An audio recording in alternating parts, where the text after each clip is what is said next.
fame. She had no reservations, she had no shame. She rejected the system, and it changed the game.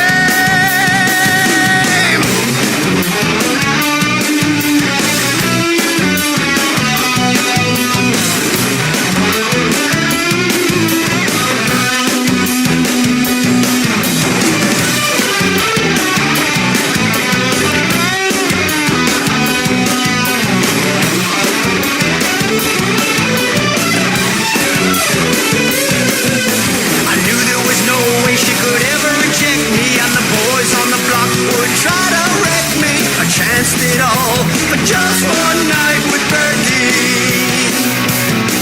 She scoffed at laws and all the taboos,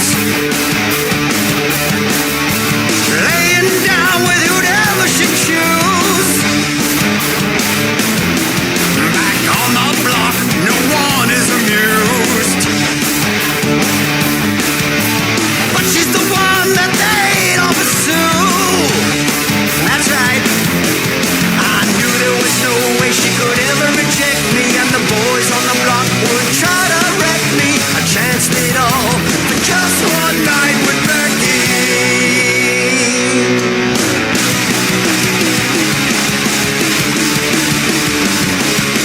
on the corner of Duke Street and David Lane, 14 words when they claimed the fame. She had no reservation, she had no shame.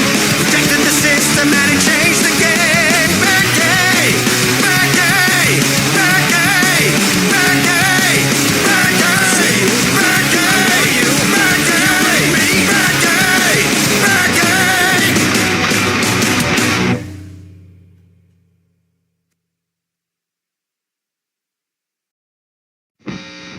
Welcome to BFR News Live. Breaking news, Harvey Weinstein is in prison. Judge Ginsburg in New York City just limited the sentence. 2023.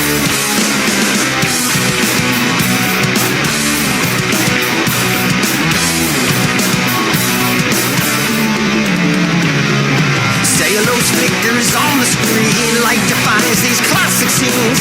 Adolescent dreams come to life, the stars buzz, green night life, your heart's pounding as the credits roll. For all this you'd sell your soul, scenes all filled with falsehood, but still you're bound for Hollywood. Bound for Hollywood. You find yourself on the casting couch. It helps if you think of someone else. You finally earned a starring role. It's a pity that it cost you your soul. At the grand premiere in a stunning gown, cameras flashing all around. Part of you still lingers, but there's diamonds on your fingers. You finally feel you have it all. Queen of the night, you're the belle of the ball, smiling and greeting all your fans, hiding disdain for your leading man. It's not what you had planned. Find yourself on the casting couch. It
holds you in its grip, and you feel it's time to flip the script. You should have known it wouldn't let you down. You used to dream about this town.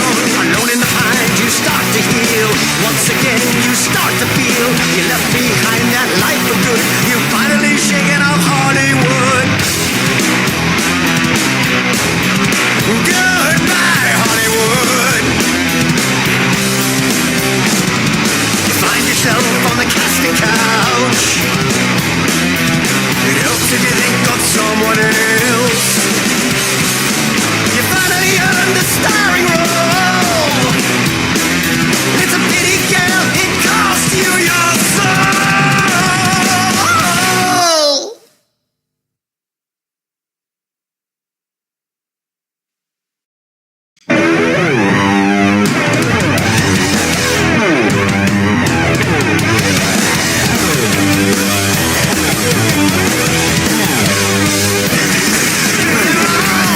Too young, some whores and some nuns, some do and some don't.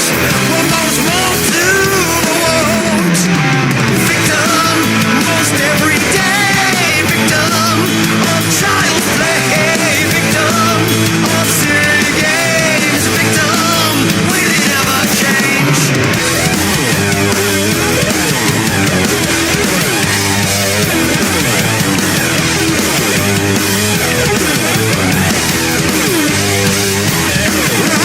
Stopping and staring, she looks like she wants you. Will she be daring or will she just haunt you? Looking so good in those tight jeans. How was I to know she was only 16? Victim, most every day. Victim of child's play. Victim of silly games. Victim, and you'll never change.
Stream, guys, welcome everyone to the stream. We're going a little bit 10 minutes. We're going to kind of run down the card before the show. Welcome everyone who's watching on Twitter, who's watching on YouTube. Make sure to share the stream with your friends. Let's build this community, guys. Let's build it together. That's what we're all about. Let's love pro wrestling together. This is the first live stream for Dynamite. We'll see how this goes. We'll see if people like it, and we'll keep it going. Might even do some Raw and SmackDowns. We'll see how it goes, but for now, we'll start with the Dynamites and continue with the live streams throughout the week as well. Just before WWE Raw is when our Mark Zone podcast goes live, and we're going to keep doing that, and we will spring in some live stream. Aaron loves wrestling in the chat, and he's one of the guys in the IWC that everyone needs to follow. He is a guy that loves wrestling, and his content is fantastic. So everyone go follow Aaron as well. Aaron, my man, hopefully we can do a live stream together soon and we can collab soon, mate. So everyone, if you can share the stream, bring your friends in here. Let's watch along. The show's about to start in about 10 minutes. So I thought what we'd do is run down the card first. So this Dynamite, so this is obviously the go-home show for Double or Nothing this weekend, which is obviously a sold-out event. One of their biggest marquee events, always. Double or Nothing's always a banger show. So they're going hard tonight. Another title defense for Darby. I've been a bit of a fan of the Darby title defenses coming into Double or Nothing. Like I said in my previous streams and in my videos, I think this is done by design, just to get the Darby title reign out of the way, get as much defenses as he can, elevate a lot of talent in that time with those championship matches. And that's obviously going to be the main event tonight, and it'll probably lead to obviously MJF coming out and a little segment there, which is going to be great. So I can't wait for Double or Nothing. I think it's going to be an unbelievable show. I really do. TSG RPS, good morning, mate. Good morning, my friend.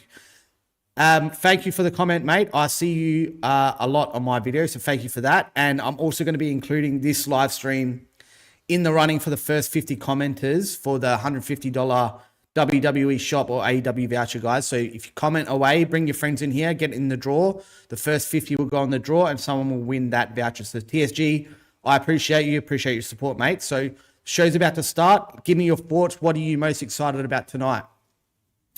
Tonight's a 3-hour special, so we've got 2 hours of Dynamite, and then it's going to go into the Collision, as well, because obviously Saturday night's main event is on, so I think that's why they've moved it. I'm not sure if that's exactly the case, but it's going to be a 3-hour show tonight. So I'll see if I can do the Collision part as well. We'll see how we're going because I'm at work at the moment. But 3-hour live special, Portland. The crowd looks it looks like a decent crowd on paper if you're looking at the site map. The hard cam side is starting to kind of fill up a little bit as well. There's going to be about 3,000 in the house tonight. TSG, Shibata, and Ospreay will feed generation 100%. Shibata and Ospreay, that's going to be a really good match. Let's run down the card. So Swerve Strickland is going to make an appearance tonight. That's going to lead, obviously, to the Bandito match at Double or Nothing. That's going to be, I think, that's going to be match of the night at Double or Nothing. That is going to be fucking unreal, especially Bandito in there. Like Swerve's going to win. I can't see Bandito winning, just for storyline purposes and things like that. But we may even see possibly a return from Hangman that might cost him or something like that, because it's not Continental rules or anything like that. So we'll see. Swerve's going to return. He's going to do his promo. Divine Dominion Tag Team Champions. They got a 5-minute championship eliminator. I'm not really a fan of these eliminator matches. They don't really do anything, to be very honest. I guess they're probably not going to be on the card this weekend, so maybe they're going tonight, or maybe it's going to build to something on the pre-show at Double or Nothing. So I think they're a great tag team. They really need to build around this tag division for the women and really put a little bit more focus on it, I think. And they're just two absolute monsters. So Ciampa and Briscoe, anything goes street fight. This is, of course, going to be another banger and add to their series that they've had together. These guys, just complete banger matches. So that's going to be nuts. It's going to be crazy. Jericho and the Young Bucks versus Ricochet, Andrade, and Mark Davis. Now, all these matches, I'll run them through in a second, but all these matches on paper look like it's going to be an absolute monster of a show tonight. It really is. Like, you're looking down this card, you've got that trios match. You've got Shibata and Ospreay, like my man TSG just pointed out as well. That's really going to play into the new kind of storyline and new Will Ospreay we're seeing with the Death Riders. That's really going to play into that, I think, because Shibata's obviously that technician style. Death Riders are kind of teaching him more of that technician style, that kind of less high-flying style, and a new Will Ospreay that we're seeing after his injury. And it's feeding a lot into that storyline, which is good. We want stories. We want stories to make sense. And the whole Ospreay thing with the Death Riders is very, very interesting. It's probably the biggest story they've got going on right now in AEW, probably outside of Okada and Takeshita. So excited for that.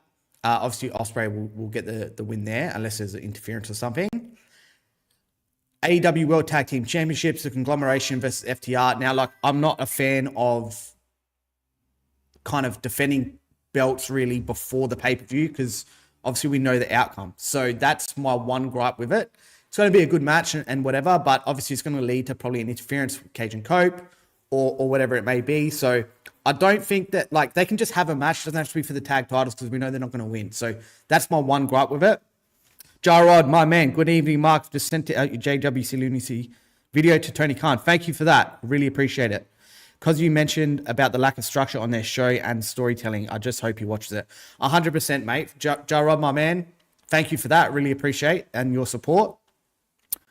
Yeah, you're right. And I think I made a good point because JCW Lunacy, if you don't watch it, if you don't know what it is, just check it out. Again, like I said in my video, Jarrod, I'm not a fan of like the zombies, the clowns, the cocaine, like the over-the-top kind of cartoony characters. I'm not really a fan of. Not that I don't like it turns me off. It's just, it's a bit too kind of cartoony for me. But that's not the point. The way the show is structured with the storylines that they're telling, even with those characters, you're still invested because it's good storytelling. It's good writing. The show is structured correctly. You get a beginning, a middle, and end. The vignettes and all the promos are weaved throughout the show and it's hanging you around to get to the end of the show so you can see what happens with the payoff. And it doesn't just pay off in that one. It leads into next week and you need to keep watching. That's how the wrestling shows should be structured. That's a problem we have with a lot of these wrestling promotions today because they don't do that. Or if they do it, it's not often enough. Probably the only time that I can remember AEW doing this properly, it got snake bitten obviously by injury, was the Devil storyline with the Mask and Adam Cole and MJF as a friendship and all that stuff. That was unreal. Obviously, again, got snake bitten by the injury plague that they had there. But that was really the last time we had that sequential, episodic kind of TV viewing, and they really need to get back to that. So thank you for that. Really appreciate it. AEW Continental Championship Eliminator, Jon Moxley, Kyle O'Reilly. I'll be quick because we've got about 2 minutes here. Again, not a fan of these being defended before the pay-per-views. This is going to be a great match. Kyle O'Reilly obviously has wins over Moxley, so it does bring that unpredictability.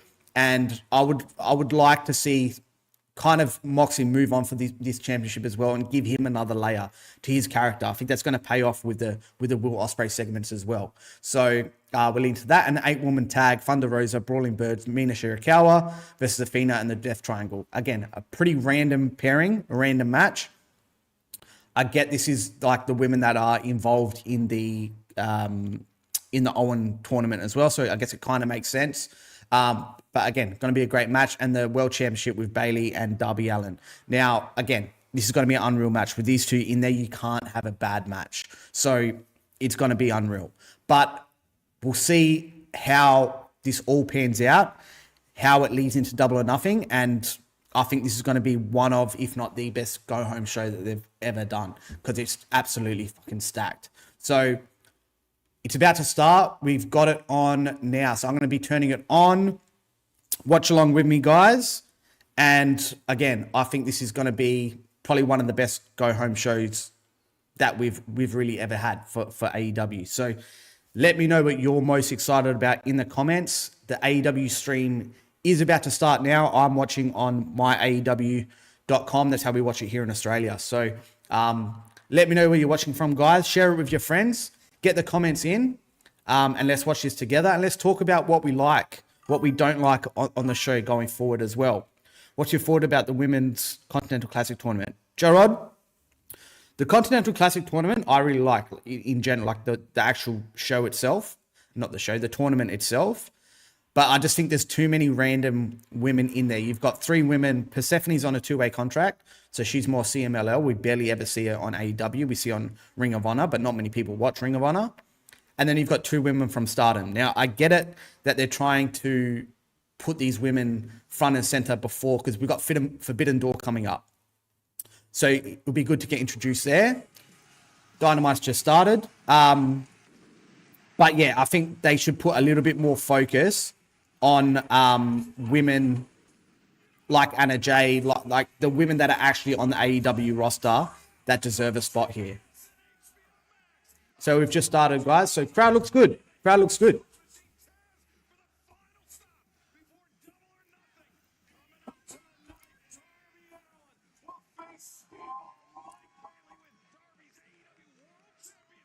The crowd looks packed actually, which is good.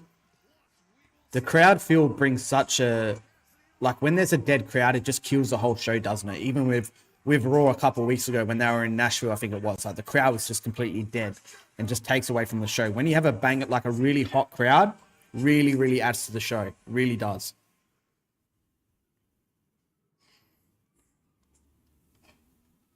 Well, here we are, guys. Portland, Maine. Big trios action tonight.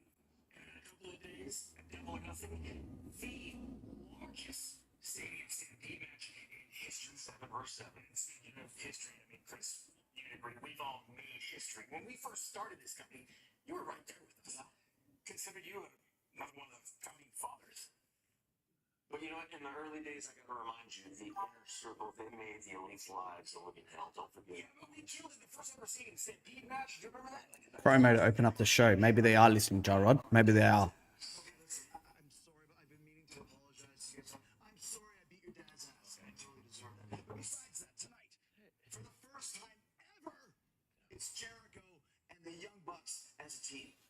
So I am so honored to be partnering with one of the greatest, if not the greatest team in pro wrestling history. So please, forgive me for what happened then. Okay, let's move forward. Water under the bridge. Yes, tonight, a trios match. Yes. We're wrestling Andrade, Ricochet, and Mark Davis. Right. And those three guys aren't going to know what hit them. You know why? Because we are the Bucks of Jericho. I was actually thinking that a better possibility would be Y2 Jackson. That's not. You don't think not the same. You don't think the Bucks of Jericho kind of rolls off the tongue a little bit? Yeah. Okay, how about this? We're a piece of the team now, partners. Yeah. The Bucks of Jericho, or is it Y2 Jackson? That's the name. The whole thing. The whole thing. The whole shebang. Yeah. So what you're saying here, Chris, is 2 names, 1 team. 2 names, 1 team. 2 names, 1 team. I think Jericho needs a bit more. He needs a character change, I think. I wouldn't mind him seeing shaved his head and like go through a kind of change like that. Because it's kind of, I know it's a little bit different to what he was doing before, but it is kind of the same kind of stuff. I wouldn't mind seeing him get a bit of a character change, some type of character arc. And I don't know what's happening with Big Bill and his contract, but they should really be paying off that story that they had with the learning tree and all of that, because yeah, I don't know. It's kind of weird that he comes back and they're not mentioned. They're not like, there's just nothing happening there. Big Bill is a guy that I think is very, very underutilized in the AEW, on the AEW roster, as well as Brian Keith. We saw him last week. This is a thing that annoyed me. No mention of the learning tree, Chris Jericho, Brian Keith, and Big Bill. And then 2 weeks ago or last week, Brian Keith's just in a random match on Dynamite, and then no mention. Like, there has to be some kind of bow tied on this story that they're trying to tell.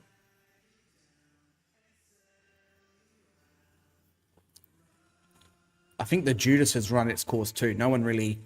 It's kind of run its course. I think a lot of the time they kind of get stuck in what works and it gets a bit stale.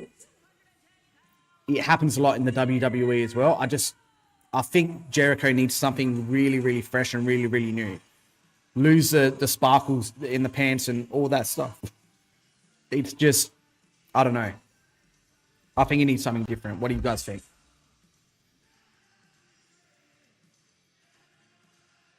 Has anyone been to a live show here and sung this out? Because this is one thing I was really looking forward to in Australia when they came, but he had changed to the learning tree gimmick at that time, so we didn't get to sing this, which was shit. But I would have loved to do that.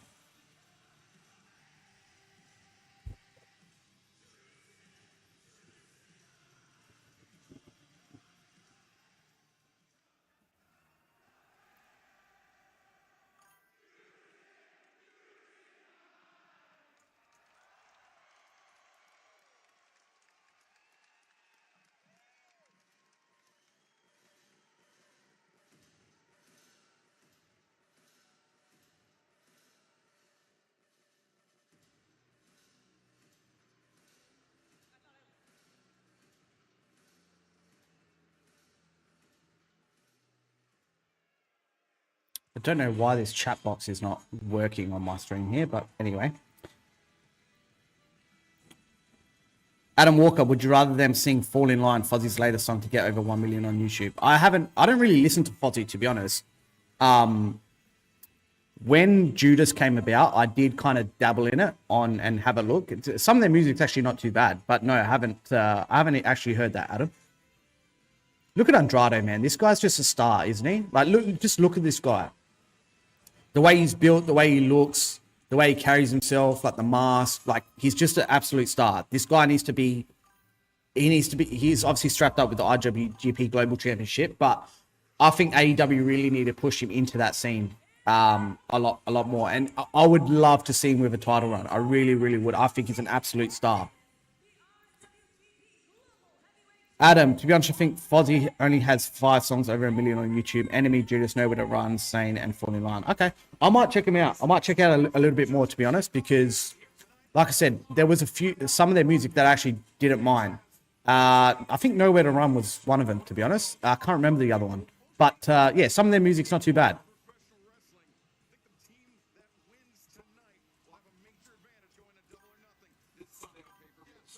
Adam, I completely agree. This is, like I said on one of my streams, Andrade is a guy that, like, if you're walking down the street with your missus and you see Andrade walking towards you, I would grab her, put her on the other side, and just say, fucking, look, eyes up here. Don't just look at me. Don't worry about over there.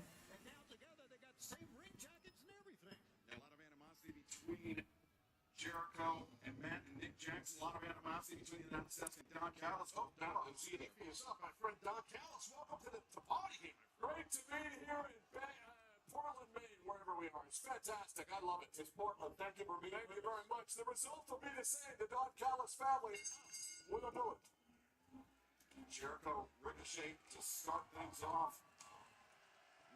Ricochet and the man, they made it their mission to run Jericho out of All Elite Wrestling. Ricochet. I like it. It's got a little bit of a head game with Jericho. And your history, long history with Jericho. I'm sure you coached up this team here of Godzilla, Andrade, and Ricochet. I know things about Chris Jericho's preparation and no one else down to the Chambers since 1990. And yes, Taz, I still followed up to my team. Still doing the operative work. By the way, it's the first time that Jericho and Andrade have ever been in the ring against each other. That's a headlock taken by Jericho and Andrade, backing him to the ropes. Off he goes. Jericho shoulder tackle. Dropping Andrade to the back. Andrade looking for a trip. Jericho avoids. Andrade avoids. Does not avoid the contact for the chop. And received shots from Jericho. He's heavy-handed, I promise you. Mention the Stadium Stampede match coming up. Live from Queens, New York, Double or Nothing on pay-per-view on GMX this Sunday. The largest Here we go.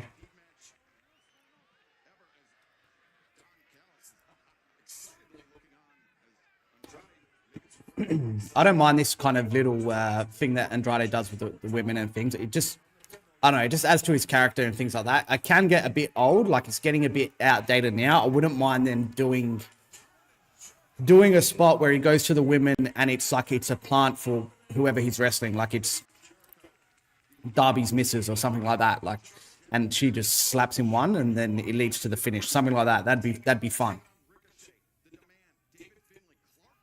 Just on a side note, I'm really annoyed that this chat box on my screen here is not loading for some reason, but I can still see your chat, so keep them rolling in, but for some reason it's not showing up on the chat box.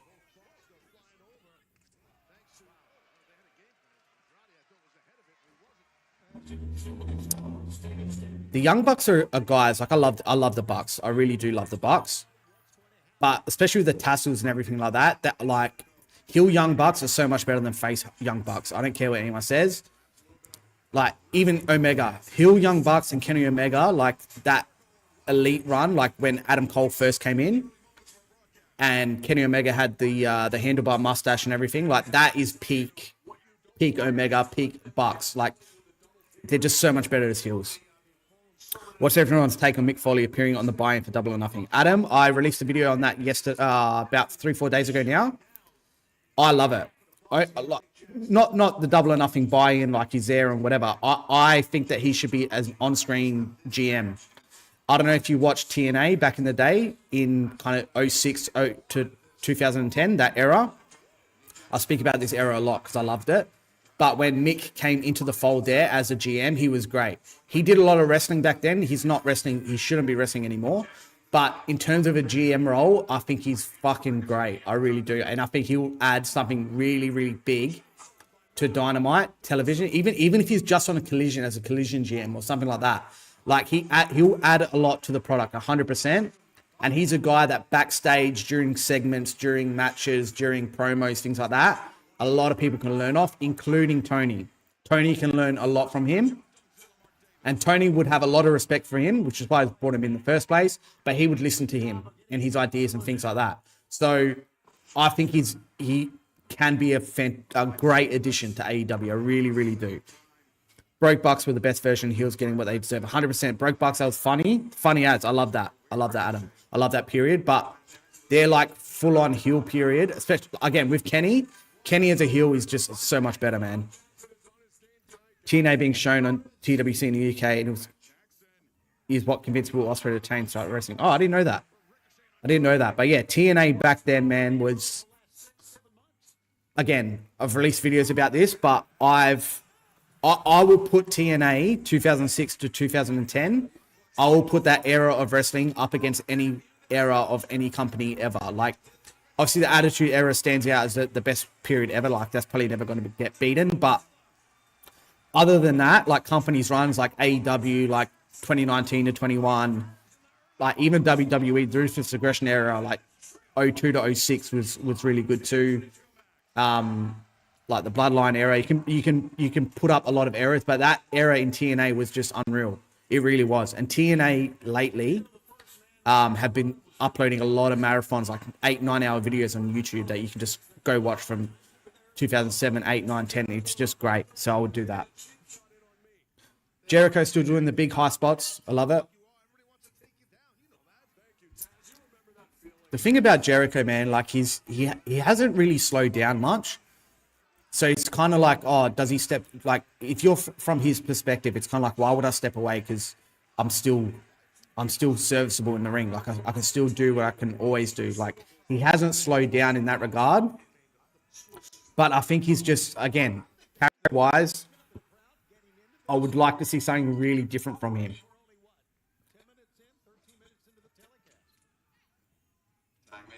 Ricochet as well. I think this whole demand thing has run its course. I don't think anyone really cares about it much, to be honest. I think he needs some kind of direction as well.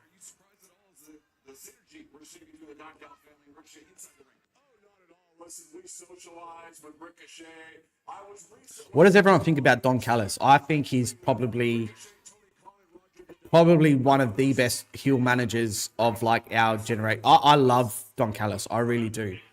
There's been a lot kind of backstage said about him and rumors and things like that, which I won't get into, but you can probably look it up yourself. But as a heel manager, I think he's fucking fantastic. I really do. Especially for these guys like an Andrade that can't speak good English, and Takeshita and Okada and things like that.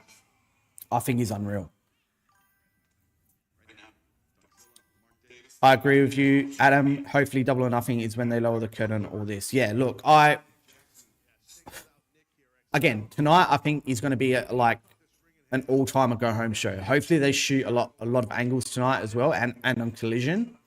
But Double or Nothing is always a marquee event, and I think they have to like continue that run of being like making it a massive show. It's going to be, again, this goes back to what I said at the start of the show. The crowd, having a massive crowd, having a hot crowd, even if the show's like average, like it just elevates it to another level. If the show, the in-ring wrestling, the promos are good, like everything's unreal, but the crowd's shit, it really takes away from the product. It really does. It's so important. So having Double or Nothing sold out with 14,000 people there, absolutely packed to the rafters, a New York crowd, a banger card, like it's going to be unreal.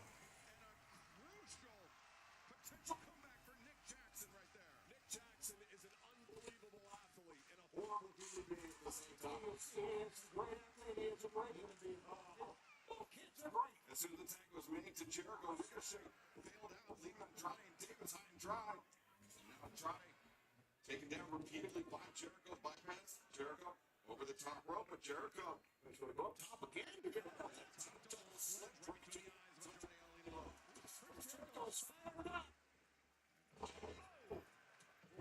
Face first right there. Watch it, watch it, what you're going to do. Don't let it hit this. Jericho is thinking. Ricochet. Ricochet packing him. I'm trying to isolate in the corner. Davis coming in, hitting up that. I think you're right. I think he was going that line song. That's what something that Ricochet did not want to see. Ricochet is named that move, the Rico assault. I liked it better too. Adam, it's why UK and Australia sports crowd make everything seem more epic. Yanks chanting about winning us. Yeah, chanting the ref is a wanker. Yeah, it's like, it's so much better, man. Like, Adam, if you haven't seen World Series Wrestling, right? World Series Wrestling is basically like it's not really an indie. It's basically a show, like a guy puts on a show every year, once or twice a year, brings all the international talent. Like Cardona comes a lot, Nick Nemeth comes a lot. This year we had Killer Cross, Baron Corbin came. And like, guys, you know, if you watch that show, there's like, each show has maybe 1,000, 1,500 people there, not even. And the crowds are just unreal. It's those Aussie crowds, the Brit crowds, because we get rowdy. We chant the whole time. We make it fun. Like it's just fun. Half of it is because everyone's pissed, because we love getting on the piss. But like, it just elevates it so much. Like, if you look on YouTube, just type in World Series Wrestling, their last tour that only finished last week, all their shows were live free on YouTube. Just check it out, and you'll see that like the wrestlers have so much fun, like so much fun. Every wrestler that's come to World Series Wrestling has said it's like the best time they've ever had, the best tour they've ever had. Matt Cardona puts it over heaps. Like, go on Cross's post and Corbin, like, they all put it over so much, and it's all about the crowd. Like, the crowd is so important. Maureen, how are you? I think Double or Nothing is phenomenal, but I'm biased. I've been a fan of it since... Oh, Don, sorry. I think Don is phenomenal, but I'm biased. I've been a fan of him since the 90s here in Winnipeg. Whether he was wrestling, managing, or radio personality, I love to see the success for him. That's great. Look, I know he's been around for a long time. So WCW, WWF, ECW, like he's been pretty much everywhere. And I obviously only got introduced to him pretty much through AEW, really. And I loved him from the get-go. As a heel manager, he does everything he's supposed to do as a heel manager. He puts over his guys, his talent, but he also, while like vilifying the guys that they're going up against, their challengers, their opponents, he still elevates those guys as if to, like, he doesn't bash them down to a point where it's like, to his guy, why would I want to beat this guy if he's so trash? He elevates them to a level where it's like, this guy is so good, but my guy's better, and he's going to beat this guy even though he's so good. So he does a great job of it, and his insults are great. His delivery is great. I love Don Callis.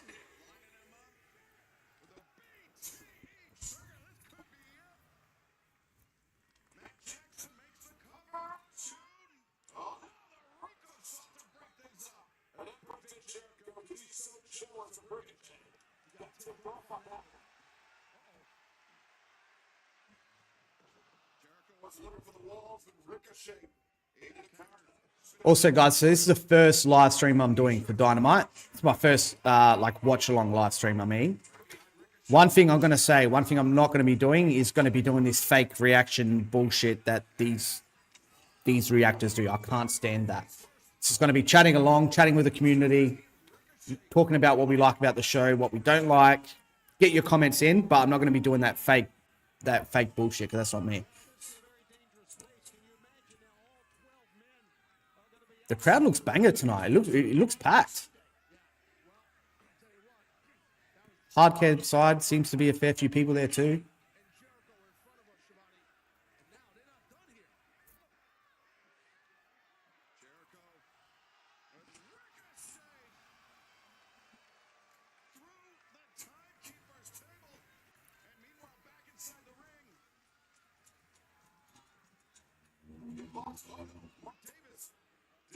Got to give it to Mark Davis too, man. Like, he comes in as Aussie Open gets injured. Kyle Fletcher just catches fire as a singles competitor.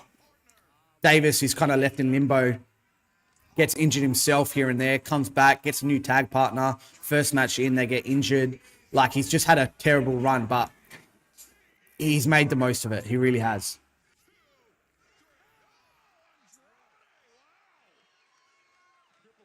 Oh, so you're not really going to say, oh, why'd you say that, Bobby Mossy? Nah, look, those fake reactors, man, they really piss me off, man. There's one guy, I don't want to mention him because he's probably a nice bloke, but he's just so over the top, man.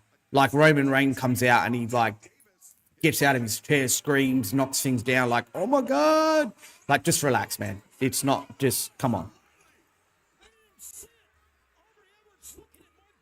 Well, Finley's interfered. Andrade gets a win.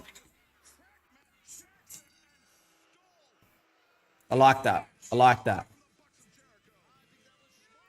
Man, the Dogs, again, with the injuries and stuff, with Gabe, it probably kind of changed the plans a bit, but I think that they haven't been presented the way they should be, in my opinion. I don't think so anyway.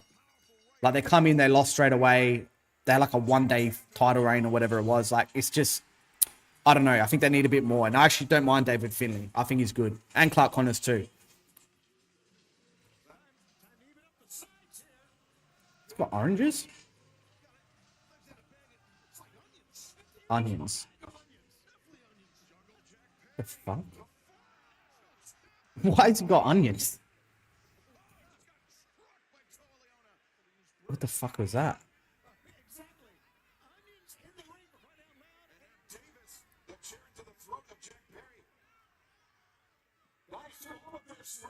Oh, okay.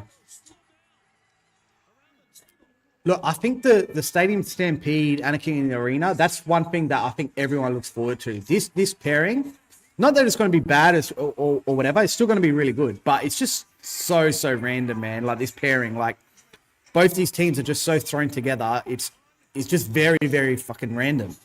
So I think it's hard sometimes. It really is hard sometimes. It's like in Survivor Series, when it gets to Survivor Series time, like, they have to manufacture these teams for War Games because it's on the calendar. Oh, we're 2 months out. Let's start some stories now and get some feuds going. Like, it should be building over like 6 months. Like, build it early. You know it's on the calendar. You know it's coming. Like, build something a lot earlier than just throwing something together within 2 weeks. Like, this got thrown together.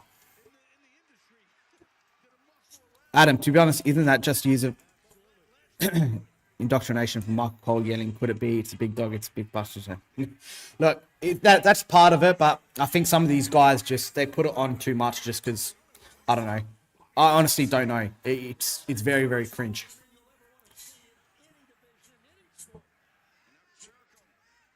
What's going on here? What are they doing? They don't know what they're doing.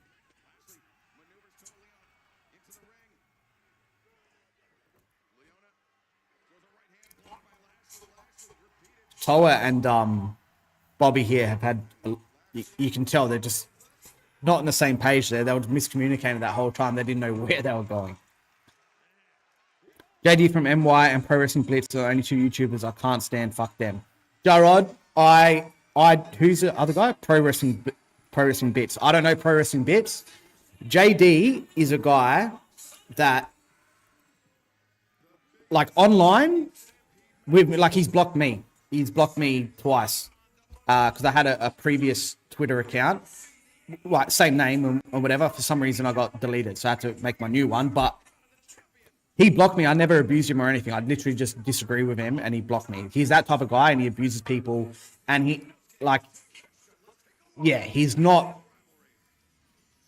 a guy you would want to be around online, right? And on his streams, like his Dynamite reviews and like, when he's by himself, he's very over the top, theatrics, screaming.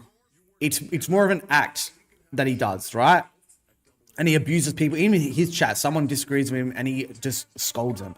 Like, I don't agree with any of that stuff. But what I will say, when he's on TNT with Solo Monster, when it's a 2-man show, and because I love Solo Monster, I think he's very fair. When he's with him, he's much more subdued, much more calm. He never really ever raises his voice. And a lot of the time, if you strip away all the bullshit that he does, a lot of the time he does make valid points. He does. A lot of the time he doesn't, like it's just complete bullshit, but sometimes he does make valid points. So I will say that. And I listen to all of them that I can get my hands on, even the ones I don't agree with, because that's the whole point. Like that's a whole part of being part of the community. Just listen to different perspectives. You don't have to agree with everyone, but you don't have to abuse people either. I listen to JD, I listen to Solo Monster, I listen to even Stevie Richards and James Romero. I don't like James Romero. I think that guy's so smug and just arrogant, but he doesn't really, I don't know what it is with him. Like he doesn't really make good points. He just kind of shits on people. But I kind of watch him more when he's with Stevie Richards. Stevie is someone who, again, don't really agree with his points. They're very outdated and very old school, but he is respectful and you do have to kind of, I guess, respect someone who's been in the business. He has a different layer. I listen to Devon as well. His channel's really good.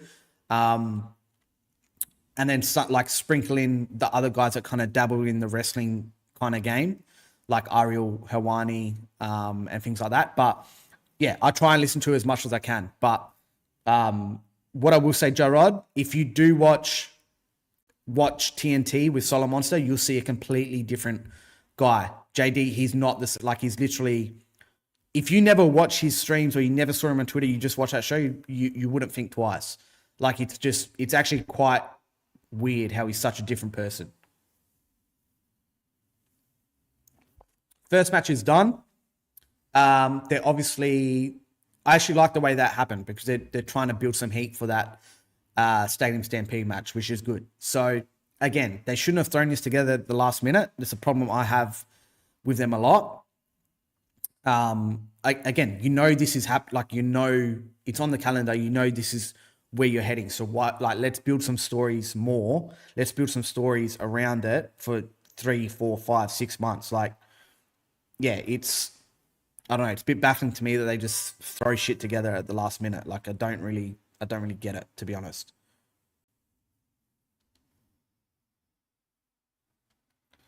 Guys, while we're in the break, if you can the YouTube link, if you can share the YouTube link on your Twitter to your friends, whoever, and just get as much people as we can in here, get them as much chats as we can in here. But yeah, if you can just share the YouTube link rather than the Twitter link, that would be much appreciated so we can grow as quick as we can. Adam, you're right to not like James Romero. I've met the guy in Manchester. It was like talking to a recent politics student graduate who has no information outside the university campus. Yeah, he just seems, I've never met the bloke, but he just seems like a real arrogant, like know-it-all, like little kid. The guy's like 40-something years old too. So it's just like, get a grip, mate. Like he's just, I don't know. He's very smug and arrogant. I don't know. Derby promo. If you survive your match tonight against the Ball, Mike Bailey, and while it has been a lot of fun to watch, I gotta ask, why do you keep taking these matches? I feel it. I feel everything. I'm not numb to the pain. People keep asking me, why? Why every week? I have no choice. Is this what I thought it was going to be? Yes, absolutely. It's the greatest feeling in the world to be world champion. The sun that double nothing. Hair versus title. People ask me why is it so big for the hair to be on the line. We're talking about the most vain man in this world, MJF. Once they shave the bald, every red carpet he walks, every interview he does, this being gone is going to eat that man alive. Speedball.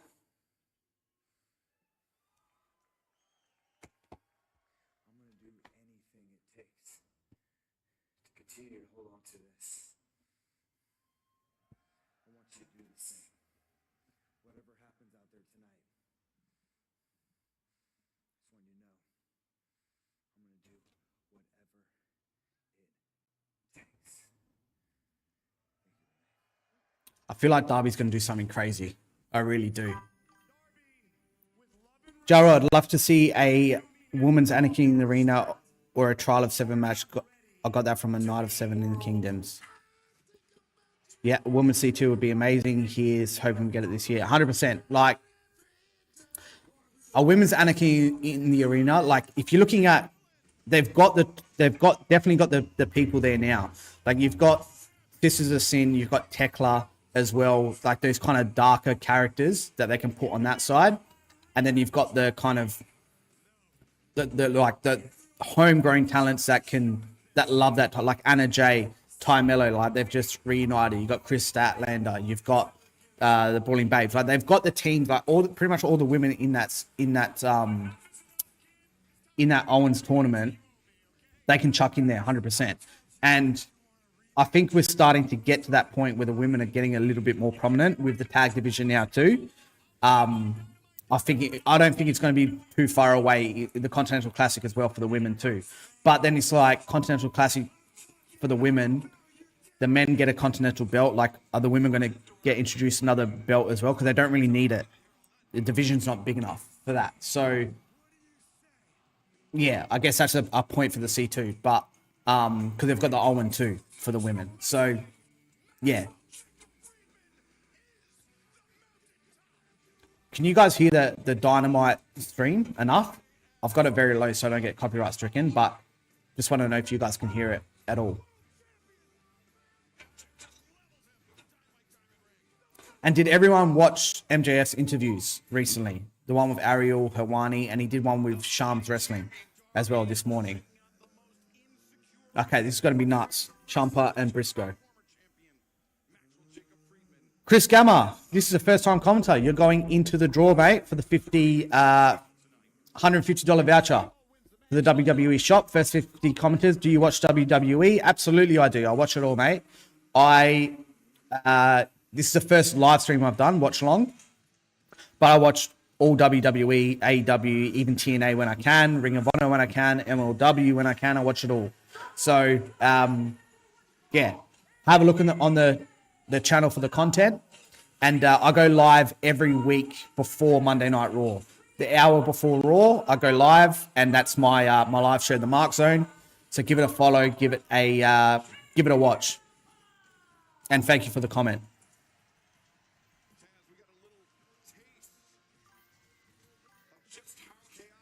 Scrap the Continental title, make it like Money in the Bank. Winners get a world title shot when they want, unlike the Owen, which is like the Rumble title match at the Big Show. Look, the men's division has too many titles. 100% has too many titles. The thing is, like the Money in the Bank concept, I don't think would work because we've got the Casino Gauntlet now. And a Casino Gauntlet is something like that, that's one of my favorite things, a Casino Gauntlet. So, and that's what it is. That's basically like their Money in the Bank, because you win the Gauntlet, you win the title shot. You've got that wins the title shot. You've got the Dynamite Diamond Ring that wins a title shot. You've got the Battle Royal that they do all the time that wins a title shot. Like, there's too many of those concepts. So I don't mind the Continental belt, but it should have just been merged. In the International Continental, Intercontinental title, make it and just merge them, and you get rid of one. That instead of this unified thing that they did with Omega and Okada, like instead of this unified title that was stuck around for a month, just make it Intercontinental title. Like it's pretty simple. Chris Gamma, where do you watch all WWE shows? I watch on Netflix because I'm here in Australia. So we get absolutely everything WWE on Netflix. Raw, SmackDown, NXT, all the pay-per-views, everything's included in the subscription. So for us, we're pretty lucky in that regard. Even with AEW, I'm watching on my AEW app. So I get for about $280, I think I paid for the whole year.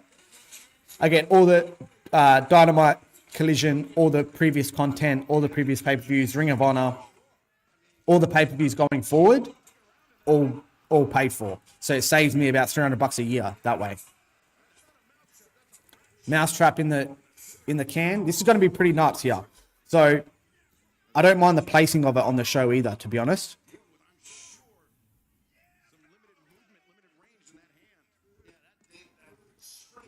got that rat traps. Takes it in pretty good. Yeah, look up. Right over his back. Remember,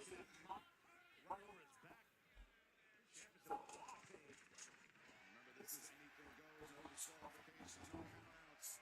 There must be a winner in this match.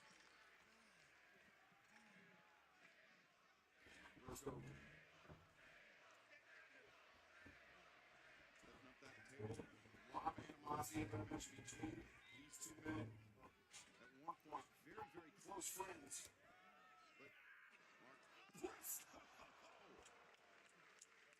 I'm loving what Ciampa's been doing since he came into the AEW. I really am. He said when he came in that it really pissed him off when he used to see people talk about the NXT era and that he's dead and he's not the same as what he used to. And it really, really grinded his gears. So you can tell he's got a chip on his shoulder and he's wanting to prove something. And I've been loving what he's been doing since he came back. Do you know where I can watch Raw 2023? Check. You'd have to go on Netflix. If you're in Australia, I would go on Netflix. This coming Sunday from the Louis Armstrong Stadium in Queens, New York, and Mark Briscoe making an ascent. But Ciampa up there with the chain wrapped around. Now his right hand. Oh, shit. That was a hard landing, man. And things there, Taz. Man, not only the back, but the neck on the chain. And God, third thing, the tailbone. Yeah, right. Watch this, the rear end. Not just one table. That's rough. And Taz, you've had your experience. Everyone watching, if you can share the stream, share the YouTube link with a friend, just one friend. Let's just get one of them in here. Let's build it together. Let's get some more comments in. What do you think about the show so far? What do you think about Ciampa's run so far in AEW? Cheese grater. Wow. Different.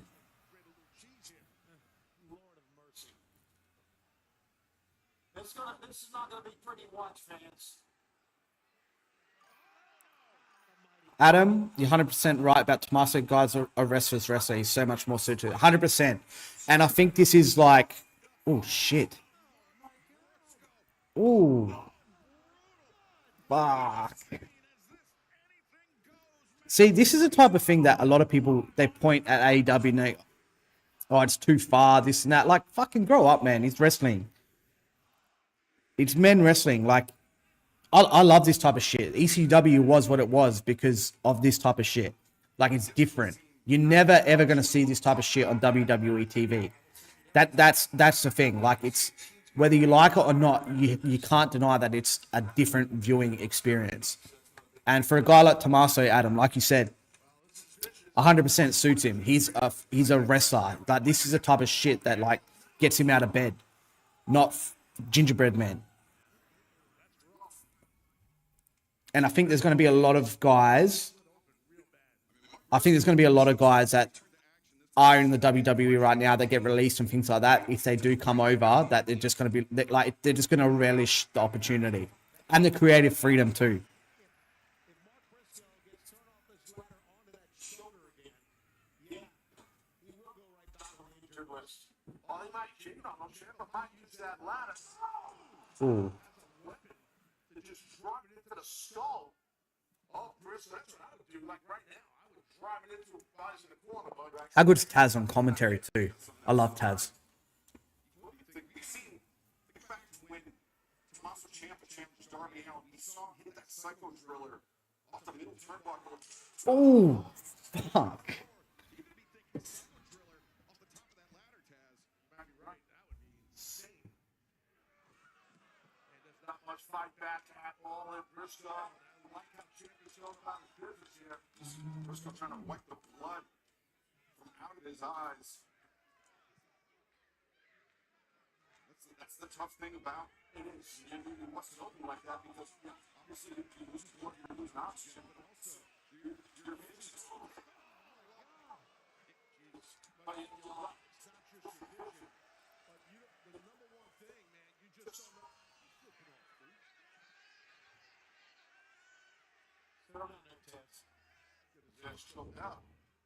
I got metal lips.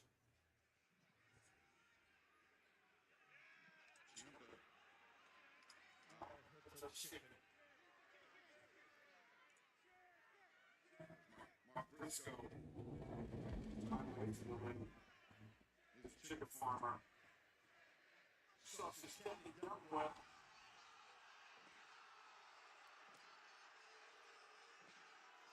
Adam, thanks for that, mate. I just saw your tweet. If only so we could argue about pies and not feel shocked by this cunt word. Yes, that's right. That's Aussies for you. And if you look at, funny you say that actually. If you look at Dijak's, what the fuck is jumping to it?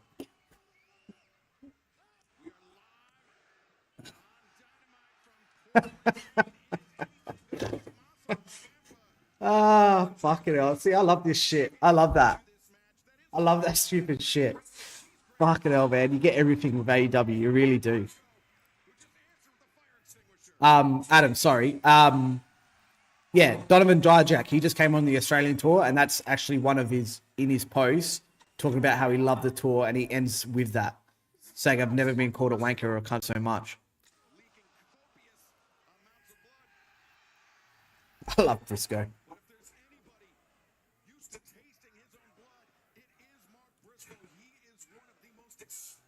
Brawlers in all of professional wrestling. I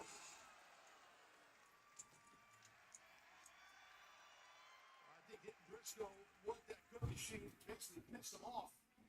That's exactly what it did. Ciampa, after all Briscoe's been through, that cookie sheet just ticked him off. Ciampa out to the floor, and Mark Briscoe now looking for. Maureen, I'll turn it up for you. My cable's out, so I can't see you watch the show right now. Please, would be much appreciated. Maureen, no worries. I've turned it up a little bit. I just don't want to get copyright stricken. So, is that loud enough for you? I hope not either, but We'd be lucky if it just ended there, Tony. Right. These two men, the animosity between Ciampa and Briscoe. well, you know, Excalibur, I think we expected this. We didn't know how far they would go, but I think a cheese grater says it all. I mean, we've seen so many things in these types of matches, Taz, but a cheese grater is something else. Now, what's that? Maureen, let me know if that's loud enough for you. Maybe a staple gun is tough to tell. It is a staple gun. What the hell? We'll do some carpentry work here, Shivani, stapling the barbed wire to the table. I don't know if I've ever seen that done before, but I like it. Remember, he's a chicken farmer. He's used to dealing with like barbed wire. And he's used to stapling barbed wire all around. And Well, some kids went to school. He did that on the farm. If you're watching AEW for the first time, or you really love WWE, just ask yourself, just stop and ask yourself for 1 second. Will I ever see this on Raw or SmackDown? The answer is no, which is why AEW is so important to the industry. oh my God, this is sick. Right in the face of Briscoe. Maureen, if you can hear it, they're basically stapling barbed wire to a table, and they're about to go through it pretty much. I don't think you need to worry about copyright for AEW. Don't they invite YouTubers to press conferences? I remember it being something Vince to criticize Tony Khan over. Yeah, I don't think I have to worry too much about AEW either, to be honest. But sometimes YouTube's funny. I used to do staple to the head. Oh shit! Another one. Hey. There's going to be so many people losing it about this online. Too far, this and that. Shut up. Adam, yeah, I don't think you have to worry too much about AEW, but when I first started doing videos, I chopped up a lot of highlights and things like that. And I did, my videos got copyright stricken a few times. WWE more so, but AEW as well. So I don't know if it's them, specifically, but I think YouTube just scans the video, sees that it's gone somewhere else on someone else's video, and it takes it down. So, yeah. No worries, Maureen. Thank you very much. Share it with your friends. Give a staple on his head. That's killer. It's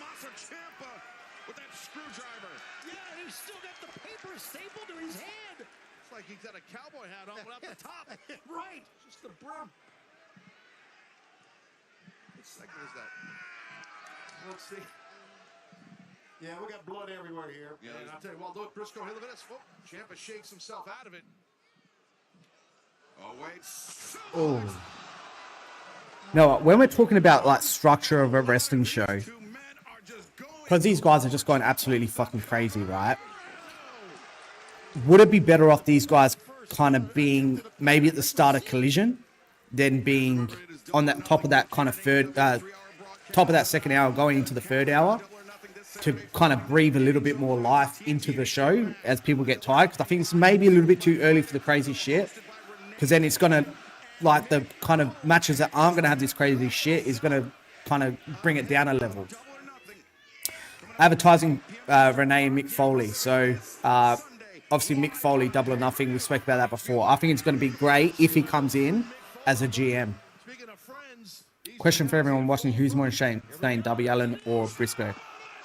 I think there's no question it's Darby Allin. The guy lives his life like a psycho. Like, I don't know if you watched his interviews before, but he's basically said, like, literally how he is in AEW is how he is in real life. Like, he does like car stunts and shit in his backyard. He actually walks around every day with face paint on, like, just in general life, and dresses like that. Like, he's a fucking weirdo, but I love him. Good on him. Be you. Don't apologize for being you. I love it. This is how he put Briscoe out for 3 months. Two chairs right there, sandwiched. Oh my God. This is it. This is it for Mark Briscoe. Oh, Briscoe, though, desperately fighting, makes it to his feet. Good job by Briscoe getting out of it. If anyone here is watching from the United States, can you explain to me why Dynamite doesn't air live on the West Coast? Like, isn't that very detrimental to the numbers? Like, would it not be? Because you already know the freaking outcomes. So, I don't know. I think... Oh, shit. Oh. I've got a really bad back, so that really got me, that one. Fuck, that would have hurt. Oh. Oh. That's got to be it now. Foggy Bow, and that's it.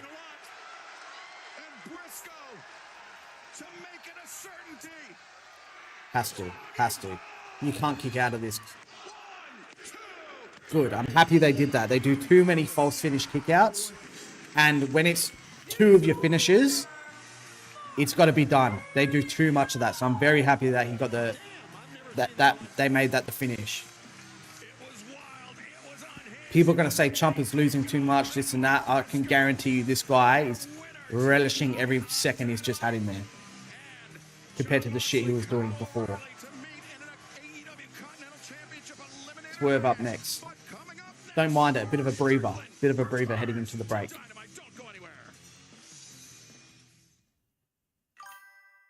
Isn't it because the West Coast is 4 hours behind, so 8 p.m. is 4 p.m., meaning people are still at work? Yeah, it does mean that. I think they're 3 hours behind, not 4. But still, regardless, I would think that airing live, I get people are still at work, but airing live would still be better than not being live. Because I don't know, I could be wrong, but I think that probably affects the numbers, really. Because, well, it would affect the numbers because the TV numbers that get announced would be live viewers. I don't know if that's extrapolated from like what doesn't air live. So yeah, I don't know how that works, Adam. Maureen, not in the US, but they would want the show airing during primetime hours. Not many people home to see it at 5 p.m. Yeah, it's a good point. It is. But I just think in terms of like, I don't know how the numbers work. Like when the TBS numbers get announced for live viewership, that wouldn't include the West Coast, would it not? And that's obviously a large chunk of your audience. So yeah, I've never really thought about that, to be honest. Does it kind of mislead you with those numbers that they're kind of presenting? Because it should be a lot more if they're not counting the West Coast because it's not live. So it's an, interesting kind of view there. So far, I think it's lived up to what we thought it was going to be, this go home show. Like just absolute, it's going to be a banger all the way down the card. I thought that match probably should have came at the start of that Collision hour just to bring everyone's level up a bit. Have they? So this card that they've announced with all these matches, is this over the 3 hours? including the collision card. It would have to be, really. So, yeah, I think that probably should have went on the top of that hour there. Went coast to coast in the US, went from Eastern Seaboard, Central Mountain, then Western Seaboard time, but it's like going from London to Moscow. Okay, it's definitely 4 hours. All right, well, yeah, still, I understand what you're saying. I don't know how it works with the live TV numbers that get reported. So, yeah, interesting thing to note, I guess. But, yeah, banger card so far. And I'm getting a phone call, which I can't answer at the moment. But I'm really excited for Double or Nothing. I think, like I said, I don't know about you guys, but I think the best match of the card is going to definitely be Swerve and Bandito, which is probably going to heat up now after he cuts his promo. So there's a lot of banger matches on the card, but I think that's going to steal the show. I really do.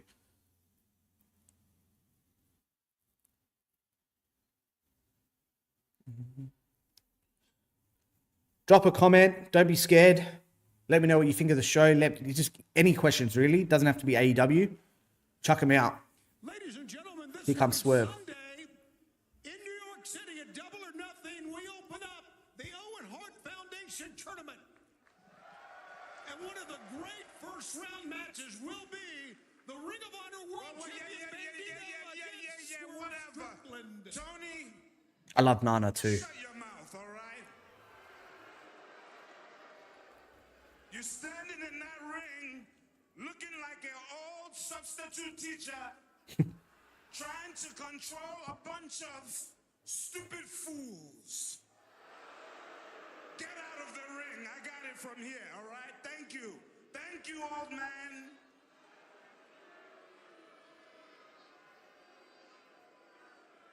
Ladies and gentlemen, may I introduce to you my good friend, the boss, and a man who's gonna prove a great point this Sunday at Double or Nothing. He's the most dangerous man in all of AEW. Come on out, Swerve Strickland. Who's out? That was a bit weird how they started his entrance music. Why'd they cut it off for?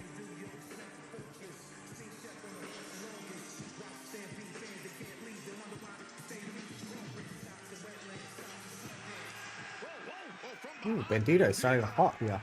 Not waiting until Sunday, not waiting until Double or Nothing. Going straight at Swerve Strickland. Swerve. Who's promised not just to defeat Bandito in the first round, but Look, I don't mind it, but I would rather a promo here, to be honest with you. Strickland never expected that attack by Bandito. A little get even. And that's why it's a great strategy for Bandito, because Swerve never expected it. And Swerve taken down. Oh, buddy. And Bandito taking flight.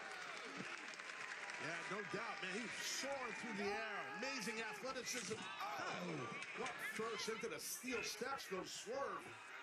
And Prince Nana caught red-handed. And Bandito. He shouldn't turn his back on Swerve like this. Oh, like kick to the back of the knee. That's smart. That will definitely level out any high-flying attempts. And Taz, it's not often that first-round tournament matches are this personal, but Bandito and Swerve Strickland, this has reached another level. Yeah, it has. And you can see right now, Strickland is in the driver's seat thanks to Nana. Nana did the right thing trying to interfere because it gave a chance for Strickland to attack Bandito from behind. Swerve Strickland has got Bandito reeling. Yeah, and he's walking around now thinking about what he's going to do next. And what he's going to do next, I don't think is going to be pretty. Bandito said he's the most wanted. Swerve says he's the most dangerous. These two men on a collision course for this Sunday. Live on pay-per-view as action in the 2026 Owen Hart Foundation Tournament kicks off. And Bandito's trying to stop with Strickland. yeah, Swerve may have been thinking vertebreaker on the chair. I think that's exactly what he was thinking. And Bandito, though. Man, Bandito's such a fucking beast. Seriously. Strickland, look at this with Look at the guy. Bandito tough to do. Strickland's a big man. God, I can't believe it. I can't believe it. That was super impressive. And just now, Bandito noticed the chair. I don't think they needed this. I think a promo would have been much better. That chair, but he's got it now. I think what they're doing is the standard pro wrestling play where I think he's gonna make whoever gets over before on the go home show stands on top of him, whatever. They're the ones that are gonna lose. So I think that's what they're kind of doing. But yeah, to give him a bit of whatever. But yeah, I would have liked a promo a lot more than this. I don't think we needed this, to be very honest. From my understanding, primetime high advertising ratings, so they want to ensure more people are watching. Not entirely sure how the numbers work, but I think they may get them in 2 lots. Yeah, I'm not sure either, Maureen. But that is, yeah, it's a good point with the revenue side of things. Yeah, that kind of fell flat a little bit for me. I don't think they needed that. I think a promo would have done much better for the heat of the match rather than that. And especially at the end, they would, I don't know, it just had no kind of heat either. What's more likely, Swerve wins on Sunday or Bandito does? Bandito wins. I imagine Darby beats MJF, defends against Swerve on Dynamite, then loses. I would say, I don't know. The men's side is very unpredictable. I think ultimately the winner's going to be Ospreay. I think that's the predictable part. But you've got Bandito and Brody on the same side, so they're kind of, I guess, teasing that those two friends going together. Swerve and Claudio could be like, I don't know. It's very unpredictable. I've won the TBS title before this reign, and I've become half of the very first Willow AEW promo. Women's Tag Team Champions. But winning this back from Mercedes, I knew that if I could do that I would prove to myself, I could prove to the world that I'm everything I believed I could be. Which is why I told myself I would fight day in, day out to any challenger that stepped up. And if I couldn't do that, then I didn't deserve to be the TBS champion. As fate would have it, in my most recent title defense against Red Velvet, I injured my right shoulder. And I want so bad, Oh no. to wrestle at Double or Nothing in front of my family, at home in New York, against Alex Windsor. I want to go on in the Owen and go to All In and become the AEW World Champ. But unfortunately, I have to withdraw from the Owen Hart Cup. Willow's out. Furthermore, I must relinquish the TBS Championship. Oh. Now it's been an honor and a privilege. I think this is opening the door for Mercedes. This No? championship, Is that the obvious and play after here? 10 successful title defenses, I'm overjoyed. The rumor was that she was coming into the tournament with Mercedes and someone was going to drop out. I thought it was going to be two of the Japanese ladies, one of them, but remains on my face. I will be back.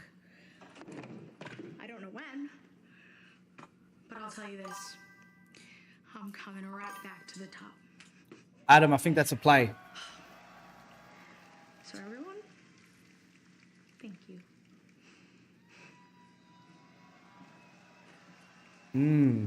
The rumor was that Mercedes was going to be replacing her. So, not replacing her. The rumor was that Mercedes was going to be replacing someone in the tournament as her reintroduction. So, maybe she is injured. Interesting. Wild card. It would have to be Mercedes. No, who else would it be?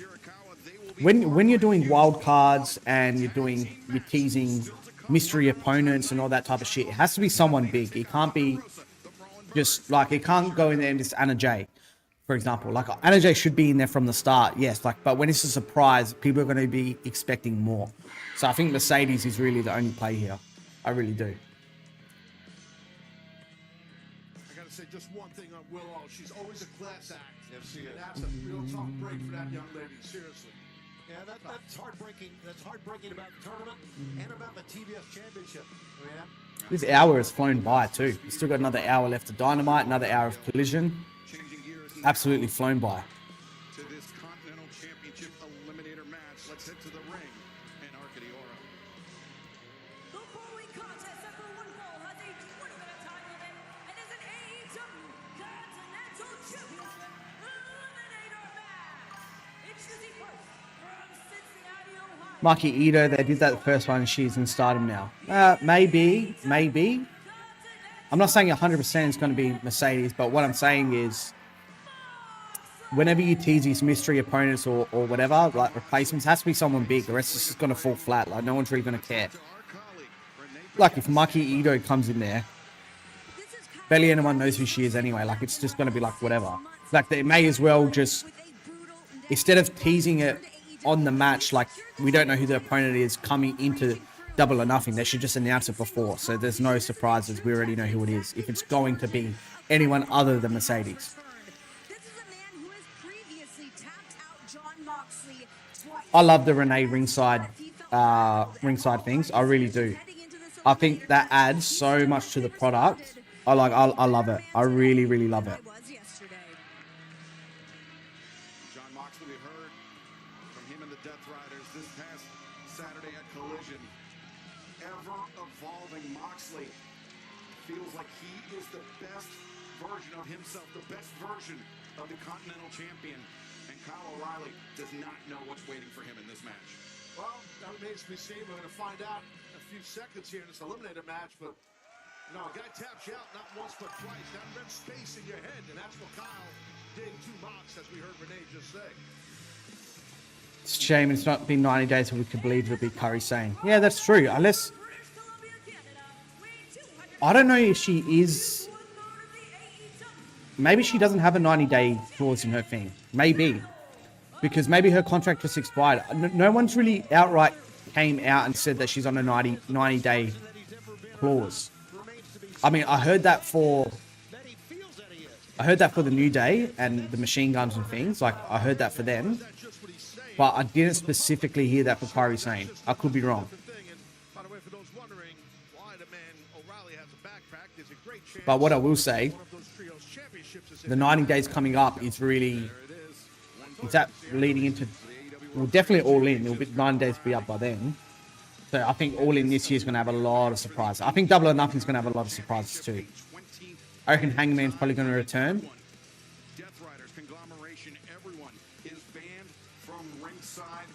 And probably Omega too. He'll show up too, I reckon. Maybe in the Anakin. Oh, what am I talking about? He's in the Stampede. John Moxley on one knee. I don't know, praying or meditating or what. Well, but he realized, Taz, what he's up against with Kyle O'Reilly. In addition to everyone banned at ringside, the 20-minute time limit. See, the crowd's kind of fallen flat a little bit. I think this should have gone on before. This should have gone on in the Briscoe and Ciampa spot. I reckon, like, they definitely should have been at the top of that second hour. These two men jockeying for position. Yeah, went for a double and a go behind. Standing switch by Moxley. You see how Kyle lowers his level a little bit, then gets himself an armbar. You don't have it all the way in, but it's enough. And as Renee Paquette mentioned, Kyle O'Reilly, this is his first singles match in 6 months. He's competed in multi-man matches, but it's a completely different animal going one-on-one with an opponent. I mean, there's no relief. No. There's no one to tag out to. It's tough. Good side headlock by Moxley.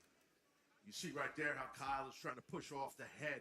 If you can control your opponent's head, even if you're on defense, in this case, Kyle's on defense, if you can get control of his head, you can usually get out of the hold, as we see here.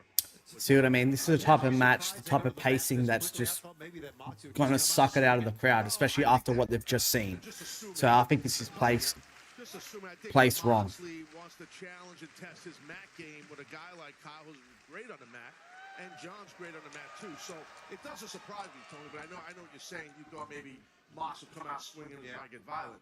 But, you know, Mox is a hybrid athlete. You know, he's a brawler for sure, but he's also a very good, mat wrestler. Right. Speaking of brawlers, One of the best ever, Mick Foley, joining Renee Paquette this Sunday for the Double or Nothing buy-in, fueled by Vita Coco.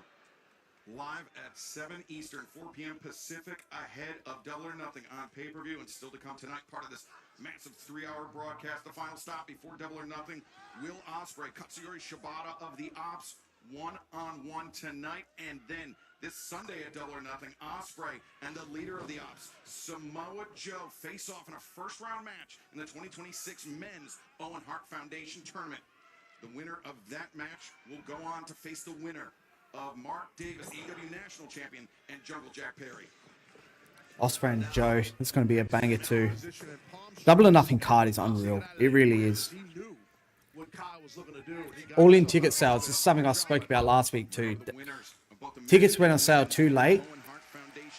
They shouldn't have gone to Wembley. I think it's just too much of an overshot. I really do. They're going to struggle to reach that 40, 45 mark, I think, which is less than last time. Last time they got up to 50. I think they're really going to struggle to even meet what they did last time. So it's a big fall off from obviously the first time.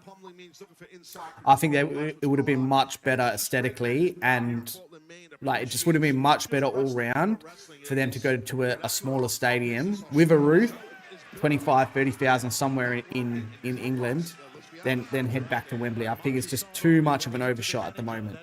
Moxley was back into the ropes. Referee Paul Turner was calling for the break, and Moxley landed the elbow strike to now give him the advantage on Kyle O'Reilly. Yeah, maybe Moxley got a little frustrated a little bit. Maybe he felt like Kyle was getting the better of him. Maybe he was thinking about those 2 times that he tapped to John. I don't know. But Kyle's a hell of a striker, but I don't know if you want to play the striking game with Moxley. Kyle's also getting a good amount of size up to John.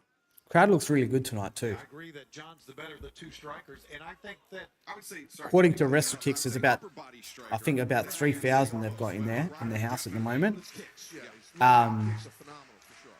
But sounds a lot better than that. It looks a lot better than that. The night, these kind of more intimate, smaller arenas, if they can pack them out, this is what AEW, like, this is perfect for them. Absolutely perfect. They don't need to go to these basketball stadiums, bigger arenas. Like, this is perfect. And he's challenging O'Reilly now to a striking. Adam, I agree they shouldn't have gone to Wembley. Tony, the UK is more than London. I would say, like, Rumble kicks off Mania season, Double or Nothing's kicking off All In. So we'll see come July. Yeah, I get that. I understand that. That's what everyone's kind of telling me as well. They haven't announced any matches and all of that. Like, I get it, but they're still very much behind what they were last year. I think at this point last year, they had about 30,000 tickets. 30,000 or 35,000 tickets sold. So they're about 10K away from where they were for the last All In.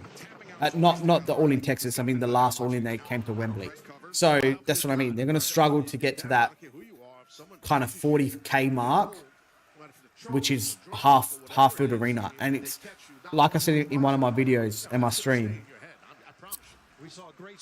At this point in time, when WWE is getting so vilified by the fans and everyone's having that outcry about TKO and everything, like they're at the lowest period in terms of fan kind of respect and interest, and AEW really needs to strike and give no reason for anyone to kind of look down on them or vilify them. So when it comes to Wembley, it's a half-filled stadium. All you're going to see online everywhere is pictures of a half-empty stadium, trolling AEW, and comparing it to WrestleMania and all this shit. Like, it's just going to be negative. And just what I'm trying to say is just eliminate that whole aspect completely. Don't go to Wembley. Don't have a half-full stadium. Pack out a stadium with 25, 30K. Like, just giving any reason for someone to give you negative attention at this point in time is probably the worst point in time. And Moxley's enjoying this smile on his face as Kyle just rolls around in pain. Moxley just standing right over him here. Not for long. Moxley going for the stop. Kyle O'Reilly still down. Referee Paul Turner.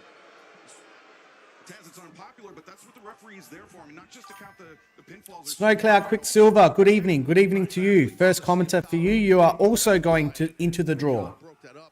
Going into that draw for that $150 WWE shop or AEW voucher. So thank you for your comments, No Cloud. What do you think of the show tonight? What do you think of AEW? What do you think of the show tonight? What do you think of Double or Nothing? Let me know. Be part of this community and welcome to the community. They'd probably be doing better if they ran Manchester, London, bloody expensive to even visit. Not a joke. My brother asked me to take his son to SmackDown at the O2. Would have been about $1,200 minimum. SmackDown and AEW is two different things in terms of the pricing, obviously. But I get what you're saying. I've heard London's very expensive. I've never been there. Was supposed to be going to All In this year, but I pulled out because I'm going to America at the end of the year instead. But yeah, I know it's fucking expensive, man. But I agree. I don't know why it's always London, London, London. Like they went to Manchester not too long ago. They got a pretty good crowd. I think we got 14 or 15 there. But like they can venture out a bit. Go into a soccer stadium where it's got a roof. 25, 30K. Perfect. Snowcloud, my man. Cool. Thank you. Again, thank you for joining me, man. Pretty good stuff. Also been enjoying JCW wrestling. JCW. Another JCW fan. I just released a video on that yesterday. Just in terms of the product. So I enjoy it too. I watch it all the time. I got into it after Vince Russo came on board just to check it out. And I watch it every week now. So like I said previously, Snowcloud, the characters are like they're a bit over the top for me and a bit too, I guess, cartoony, but it's not about the characters for me. It's about the storylines they're telling, the stories they're telling, the way the show is structured. I love it. So even with those characters that are like, I'm not a bit too kind of out there for me, I still invested in the show because the writing is great and the show structure is great. No matter how much you train, you get caught with a right shot, a body shot, and this strategy smart. Whoop, whoop. Over across the top rope, which is tight as hell. And Moxley, both boots, the drop kick sends O'Reilly sprawling to the floor. His body shots are so dangerous to have. If it's a liver shot, your body automatically just completely shuts down. I think this match needs to heat up a bit. They've done enough kind of the spacing aspect of it, of the wrestling. Because obviously when you're structuring a wrestling match, you want to have a bit of spacing, have a bit of breathers, and things like that. But I think we need to kind of get it going. It's kind of gone a little bit too long, and the crowd's kind of a little bit out of it at the moment. Really can shut a guy down. And O'Reilly trying to use those kicks to keep some distance between himself and the Continental Champion, John Moxley. Moxley, though, the waist lock drags O'Reilly towards center.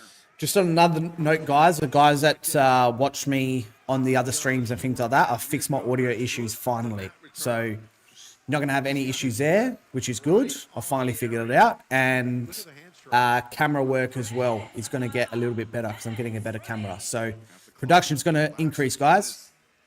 Continental Championship eliminator match, but things are looking bleak for This is under Continental rules. I just realized that. What a dickhead. It's only 20 minutes, so it's 5 minutes left. So now it's going to heat up. Okay, now this makes a little bit more sense. The half Nelson is the fastest and perfect way to get your opponent to his back. Snowcloud, if you're still watching, let me know where you're watching from. Moxley looking for perhaps a sleeper, but O'Reilly doing a good job grabbing onto the hand of Moxley, preventing him from completing the grip.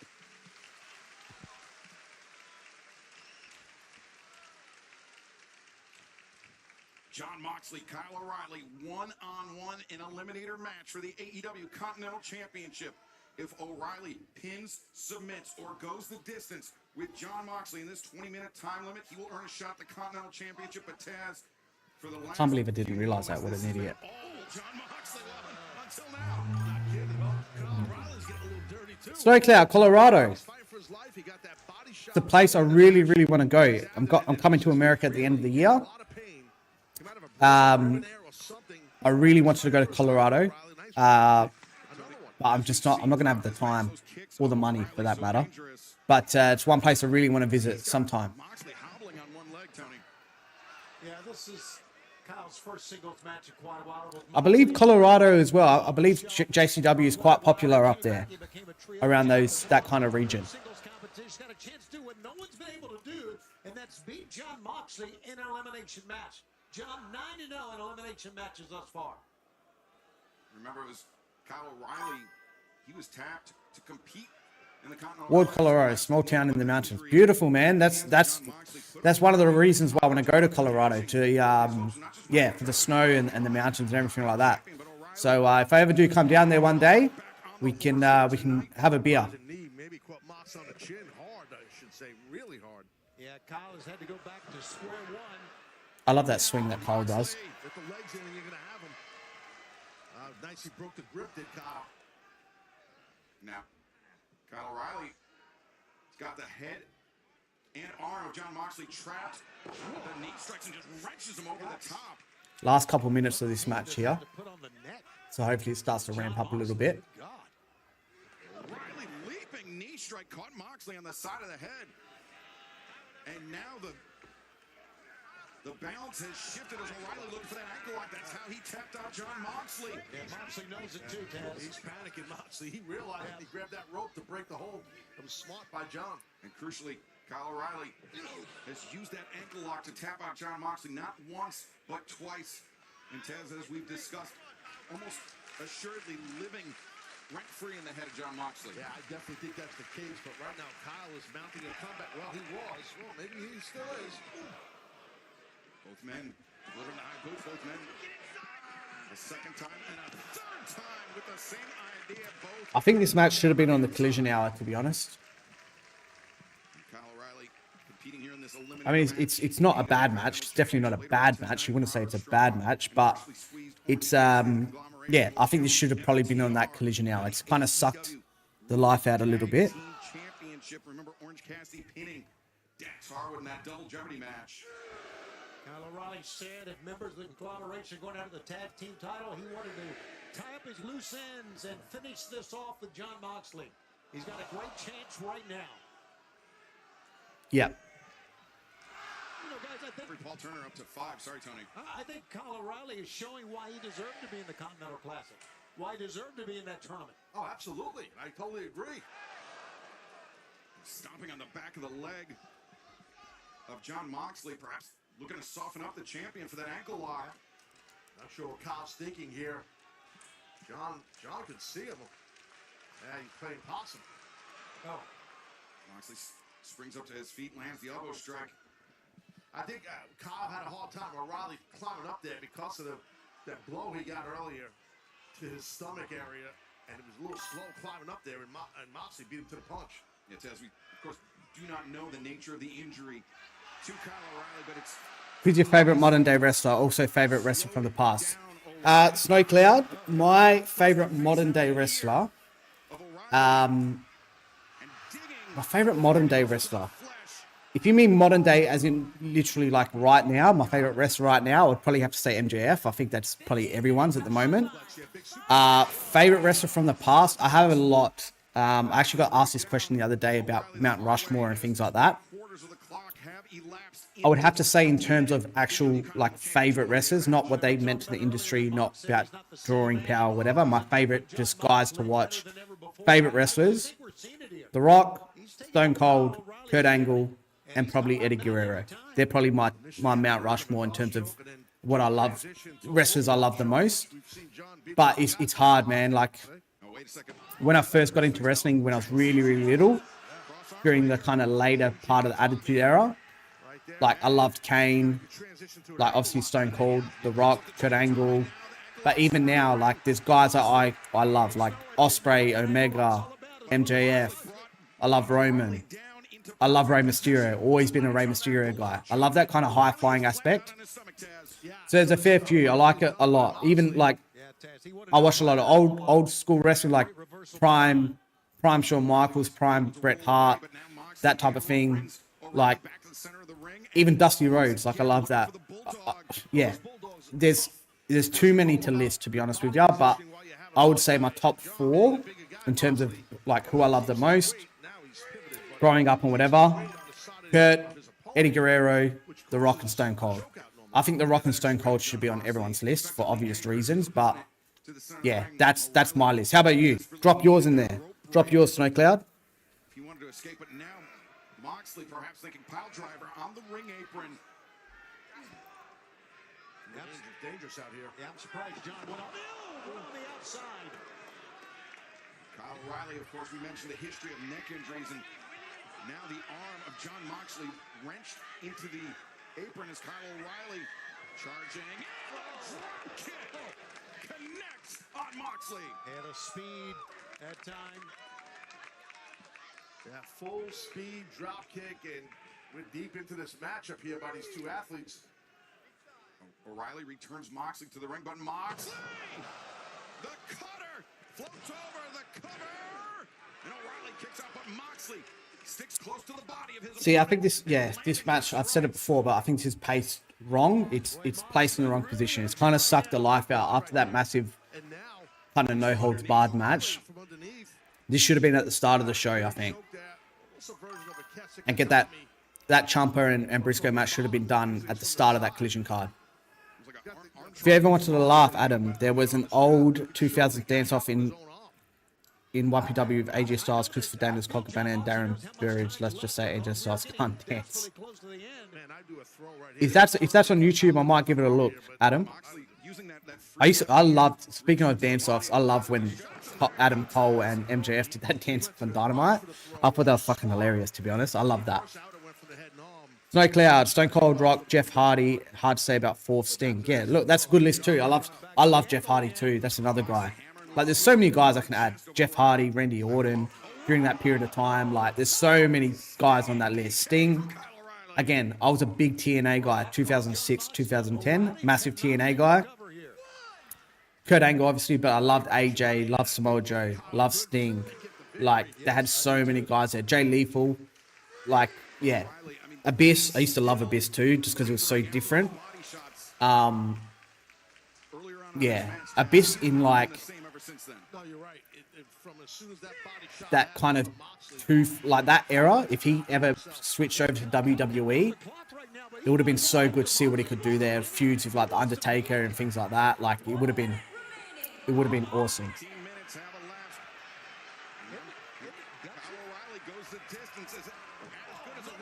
What a J, MJF, LA Knight, Ricky Starks, Cody Rhodes, Roman possible. You like Ricky Starks a lot, do you?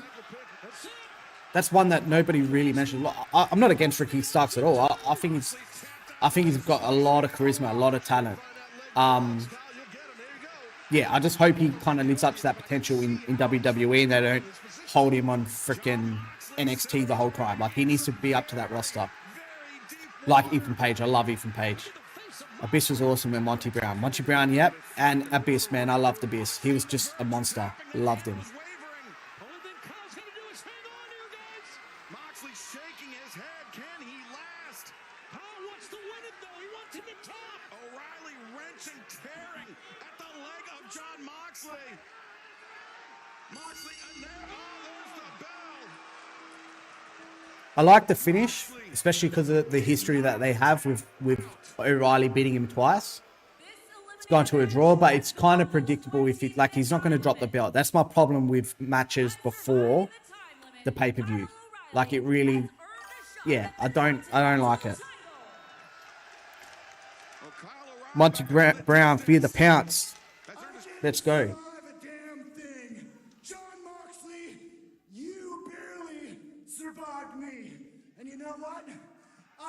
Legitimate claim to the Continental title.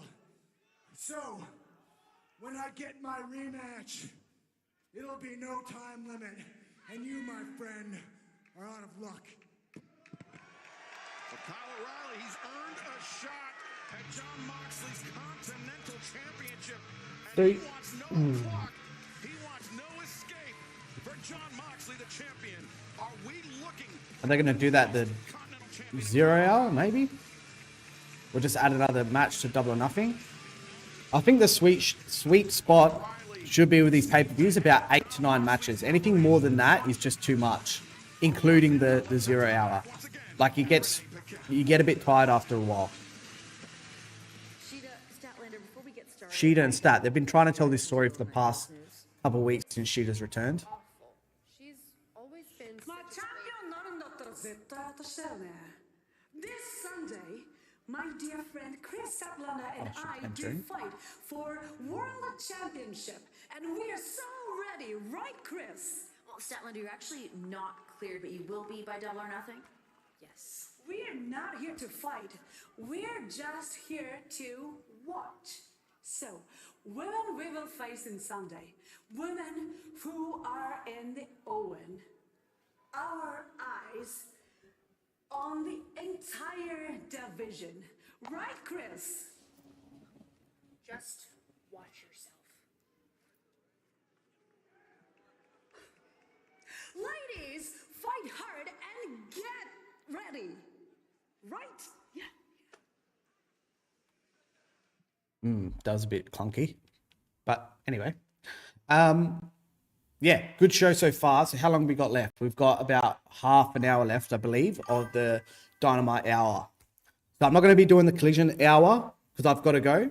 But I will be doing the last kind of half hour leading up to that Collision. So we'll be doing the Dynamite card here. Adam, you get tired. It's like 5 a.m. when their shows end here. Fuck whiskey mixes with coffee. I don't mean tired. It's like for us in Australia, it's awesome. Like starts at 9:30 in the morning to midday. Like it's fine for us. Like I don't mean tired in that. I mean more for the sense of the crowd. Like if you've ever been to a wrestling show, an AEW show specifically, once you're there for once it starts hitting the 4-hour mark-ish, like you do start getting like, it drags on a bit. So like I went to AEW Grand Slam. I've been to Crown Jewel weekend in Perth. And after like, that was fine because there was only about 3 hours. But Grand Slam was like, with the Ring of Honor stuff at the start and things like that. Because you got to remember that too. They've got Ring of Honor at the start, and then if pay-per-view, they've got 0 hour, and then a 5-hour show. Like it's a long time there. What are they trying to do with Chris and Sheeta? I'm confused by this all. Yeah, look, I don't know. Like Sheeta came back, and they're kind of teasing this friendship that Statlander don't trust Sheeta and this and that, like a heel turn kind of thing. But yeah, I don't know. It's just kind of thrown together. I think it's more so that Sheeta needed something to do coming in, and Statlander's got nothing to do right now, pretty much. So they, I guess, trying to give us some direction. But yeah, it's just kind of thrown together. Been to an AEW show, was there for All In 23, was 4 a.m. to 6 a.m. the next day affair. Yeah, like it's long, man. Like as much as you love wrestling, like I love wrestling, obviously. And I love being there and whatever. Like, once it starts in that 4-hour mark, then it's kind of like fuck. Like it drags on a bit, which is why the pacing of the show and the matches need to be like placed in the right position and like kind of spot on. Like this, for an example, that was a kind of a slow paced match, and it didn't heat up for the last couple of minutes because obviously it's a time limit. They're leading to the draw and whatever. Like it's just the way the match is going to be structured. But it should be kind of it should be before the crazy shit. Like the Briscoe and Ciampa thing should be leading into the main event to get us hyped for that main event, or after the main event when everyone's coming down a bit, we're leading into Collision. Then that's when you get the crazy shit going. Like I don't know. I thought it was just kind of placed wrong for me. One thing I will say about AEW that they've learnt over the past kind of little bit, like now, Rich is cutting a promo. If you survive this week, next Wednesday, I want to show at the AEW World title. And I will win battle. Because when you mess with the bull, you get the horse. I love British, man. He's another guy that's underutilized. Like, stick him with Don Callis. Like, yeah, I really like the guy. Yeah, so that's another point that I was saying. So they have really been weaving in vignettes and promos and things like that a lot better into their shows and more structured this year, which is one thing I liked. So Rich just cut a promo there, calling out Darby for the championship. Now, I don't know. It kind of throws a little bit of a spanner in the works because it's like, why? Obviously, Double or Nothing. So maybe does that mean MJF is going to lose and get his head shaved? Who knows? It kind of brings that unpredictability now. Because is Roosh going to verse MJF if he wins? Like, he's not going to be defending the titles a week after. Like, I don't know. It's a bit of a weird move there. But Roosh is someone that needs more TV time. 100%. Like, Roosh is fucking a beast. I love Roosh. I think these three women have serious issues as well.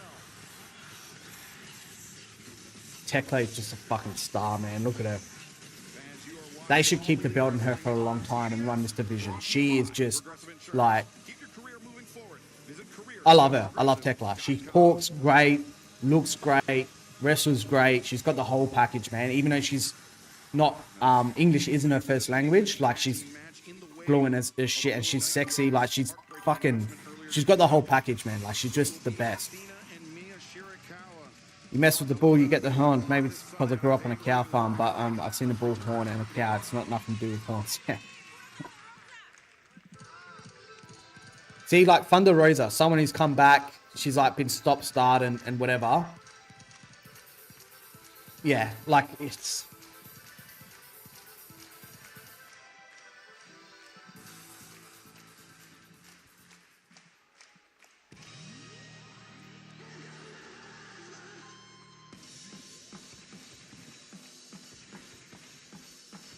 Boiling Bay's been like, they've tried a lot with them. Vignettes and promos and things like that. Like, I don't like the fact that, like, Windsor's going for a title. Windsor had a title match. She's in the Continental Classic, and like, they go off these singles things where they're trying to build them as a tag team. Build the tag division, build the women's tag division, build around that.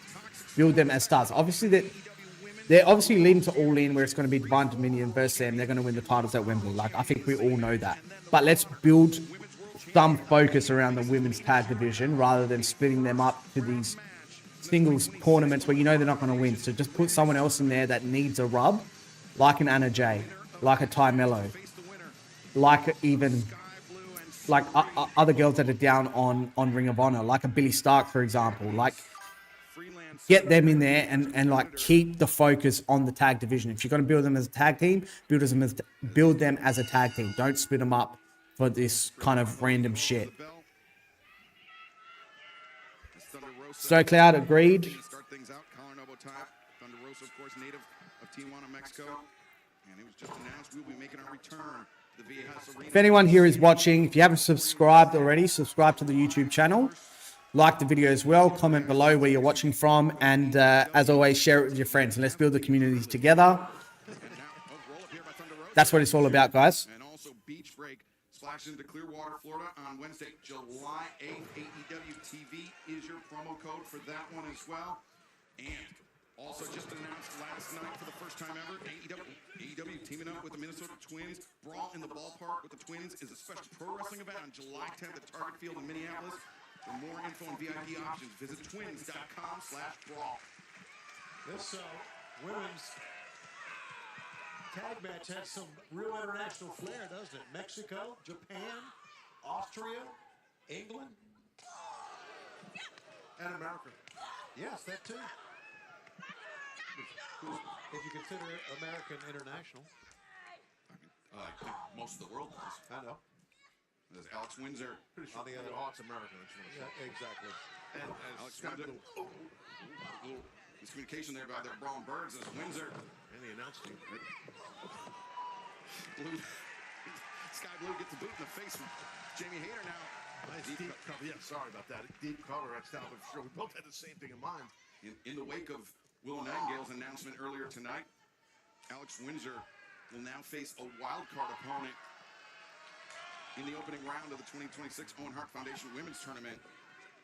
And that isn't not without precedent. Last year, Hangman Adam Page faced a wild card in the men's tournament and ended up being Josh Alexander, who was the newest member, introduced that night as the newest member of the Don Callis family. Right now, Tekla, oh, nice reverse. I was about to say she is in a little trouble here. Good quickness by Mina. Swinging a Mina's done well to stick around as well. I like Mina. I think in the ring she's really good. She's pretty entertaining for someone who doesn't have kind of English as that first language. But yeah, I just think that they need to give her a little bit more direction rather than just shaking her tits like she always does.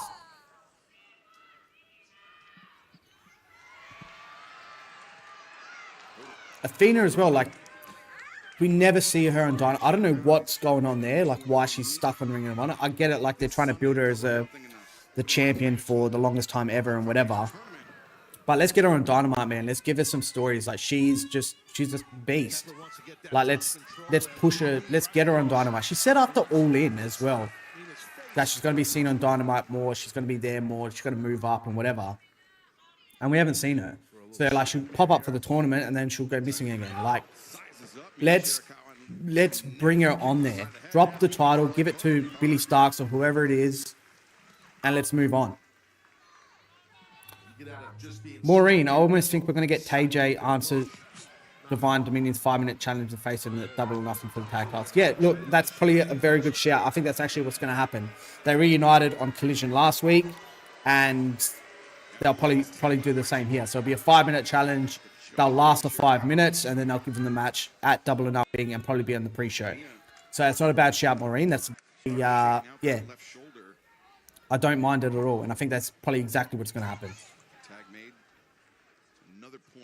Lena Cross, another Aussie, killing it in the States. Good on her.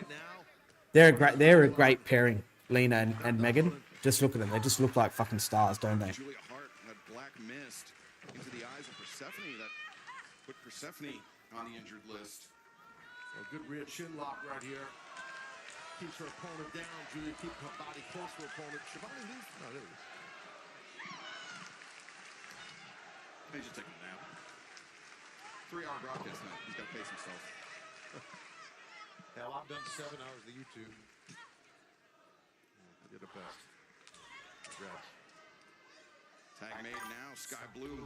Legal for her side. Her boot into the jaw of Mina Shirakawa. They have singled out Mina right now. Adam, just an idea. Athena is largely in Ring of Honor for the same reason Madison Rain was. She's there as a coach and veteran to work with the younger talent to build them up. Hence MPX versus ROH Global Wars. Yeah, I understand what you're saying too, but she can still do that while being on AEW too. Like that, the shows. Well, now I think they're still kind of moved them.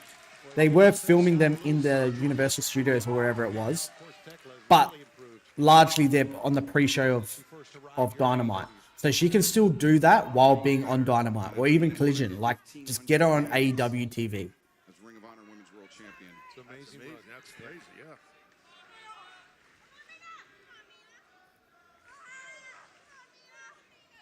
And even women like Billy Starks, like she's ready to come up. Persephone, we barely ever see her on Dynamite. We're going to be seeing her in this tournament, but he kind of it feels like he kind of assumes that everyone watches Ring of Honor if you watch AEW, which is just not the case. Like pretty much nobody knows what's going on there unless you're like a really hardcore kind of fan. They really need a TV deal for Ring of Honor because having it stuck on the app is just not going to do it. Like you're not going to build your audience that way. Double drop kick delivered by Sky Blue. Great offense by the Triangle Bandits. Look at Athena. Jesus. Coming in hot with that elbow strike. Yeah, she is an amazing athlete. Oh, inside cradle. Shoot. Not often we see an inside cradle out of the corner like that, Taz, but I think that's a smart move for my money. It was. Yeah, no, I agree. You do not see that a lot. Catch your opponent by surprise. It looked like Mina was trying to do the same. Slipping free the grip of Athena. And wow. Face first. Last time Mina was close to the corner, her partners were dragged down off the apron. Yeah, Adam, I thought they were taped. So they did start it in Orlando, I think. They started taping them. Like in the old Universal Studios or whatever it is, wherever they used to film it. I wasn't really a fan of the aesthetic that they had there. Like it was like too small. Like there was like 50 people there, not even. Like it's just, I don't know. Like it just didn't do it for me. But yeah, I understand they're filming them now and they're doing it on the pre-show, which is good because it does help the crowd. Like I said, getting tired and whatever else. But I still think she can do both. Like it shouldn't really be too much of a problem. Because Ring of Honor gets, especially if it's like you're saying, if those 3 weeks of TV, those 3 weeks blocks are filmed in one location at one time and they're taped, then she can still be on Dynamite. I just think the women in general, like the women's division in general, there needs some more focus on stories at the moment. They're lacking in that. Oh, what was that? Version of something evil drives down Windsor, but Mina Shirakawa and backdrop suplex. Shirakawa got caught by Athena. Roundhouse kick misses, but Athena does not. Well, Athena's in charge of the ring right now, but she's down on her back as well. Look at this. All athletes, all of them are down. All 8. Physical. And the fans appreciated the effort by all these ladies. Look at the eyes of Athena. We've got about 20 minutes left of this main AEW Dynamite card here. So it's going to be leading into Collision, obviously. But it looks like the main event's going to be going for about 15 minutes, which is probably a perfect time for a main event for the world title. It's probably going to end in a run-in with MJF, I would assume. Oh, Jesus. She sold that well.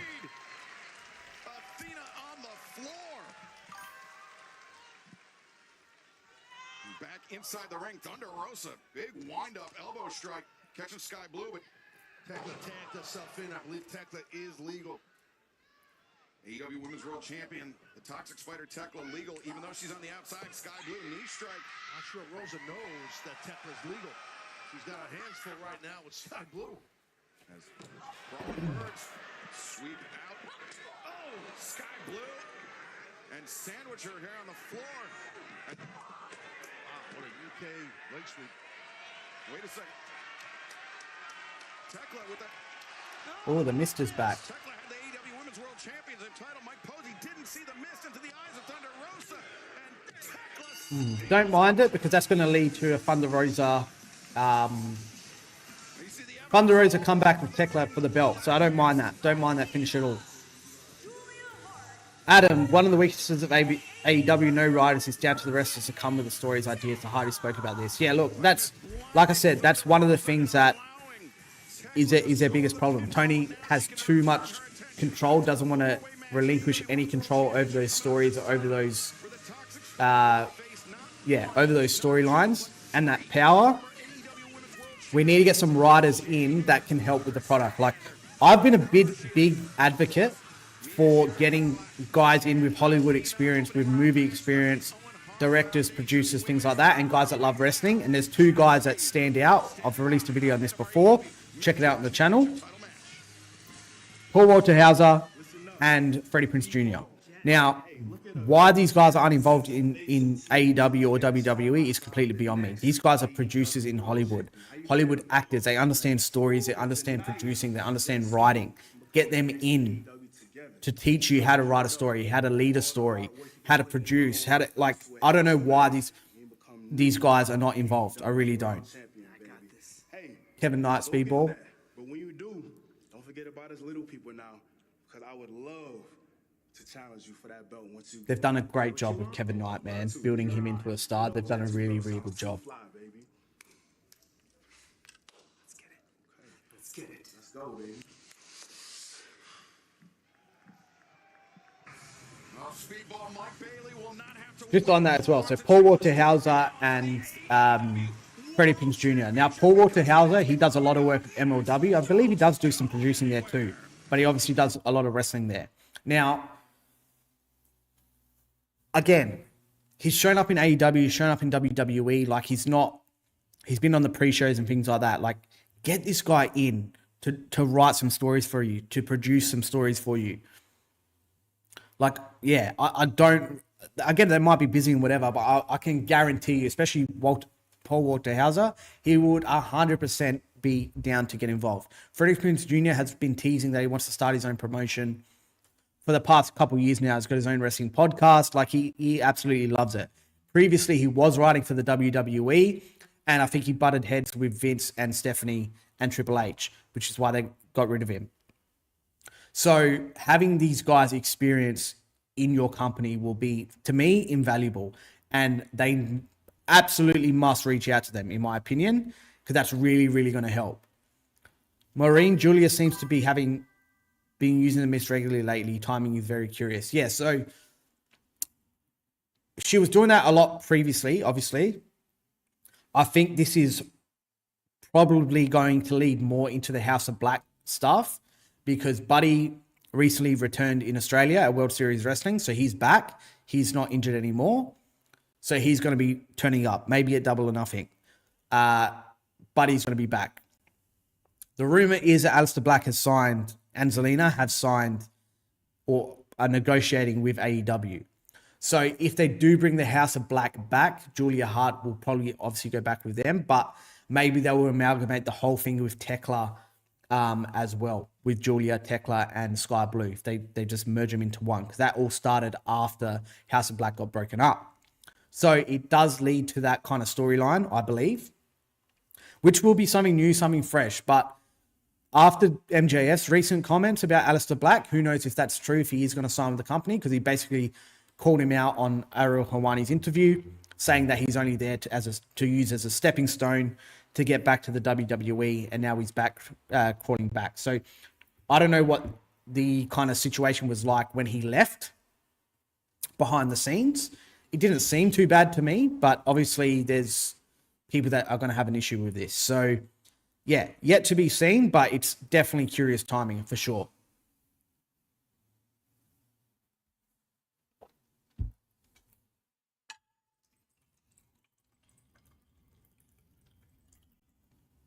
While we're at the break, guys, just leading into this main event. So I'm not going to be doing the collision portion because I've got to go.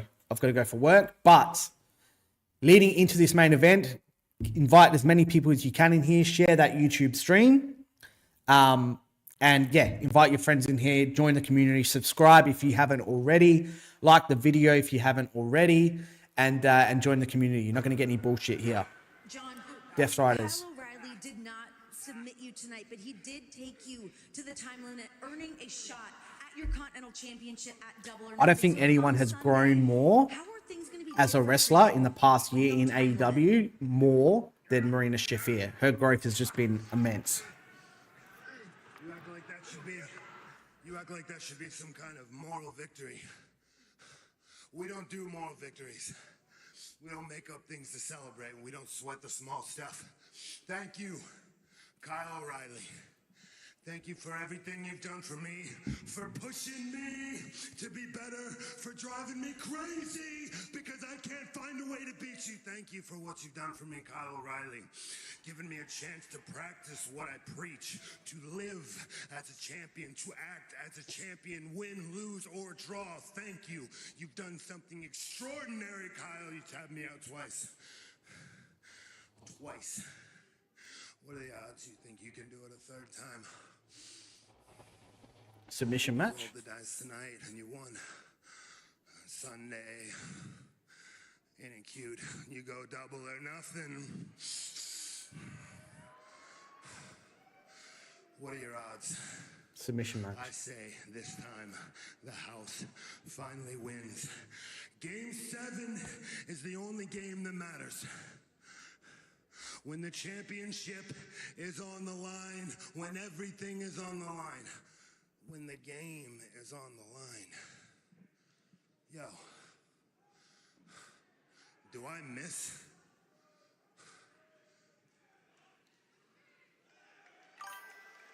Well, Renee Paquette said it herself. It is official. Maureen, I watched the interview and he never said Black's name. He also been feuding with Andrade on Ice Saber. No, so Maureen, watch the Ariel Helwani interview that just happened the other day. He names Malachi Black.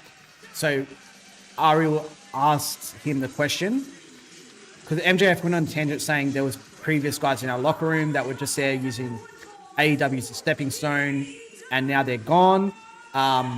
And blah, blah, blah. And Ariel asked him, can I ask who? Who's the most obvious one? And MJF explicitly said, I think the most obvious one is Malachi Black. So, yeah, watch the interview. It's a very, very good interview. Well, now we turn our attention to our first of two championship matches tonight. Remember, still to come, part of this 3-hour broadcast, FTR and the conglomeration for the AEW World Tag Team Championship.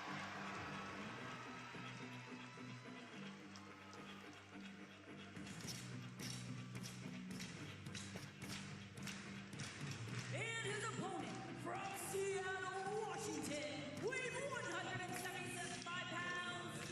He is the reigning and defending AEW World Champion, Darby Allin.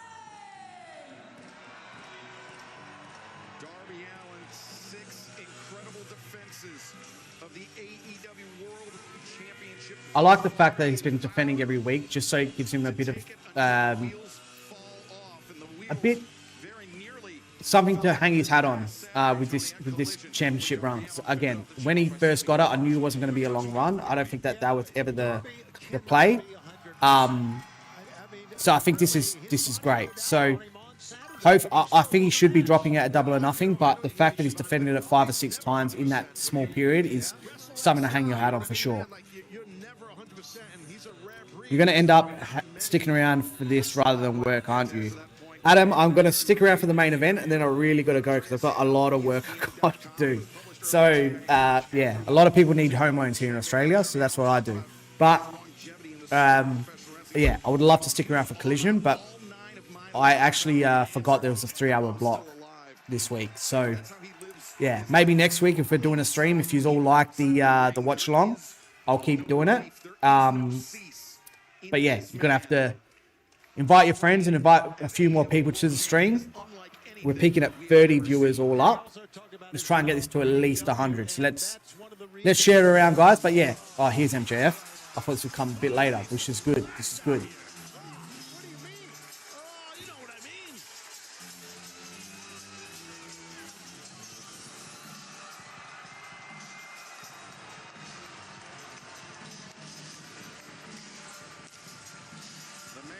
Challenge for the AEW World Championship this Sunday. As of right now, MJF will face Darby Allin for Darby's World Championship, with MJF putting his hair on the line.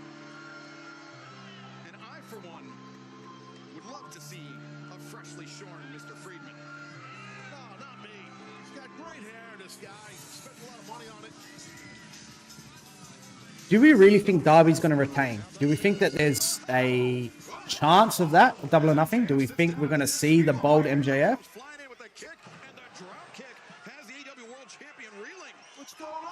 Speedball gets a bad rap. I don't know why he gets so like vilified and hated online, because he's fucking unreal, this guy, man. He really is.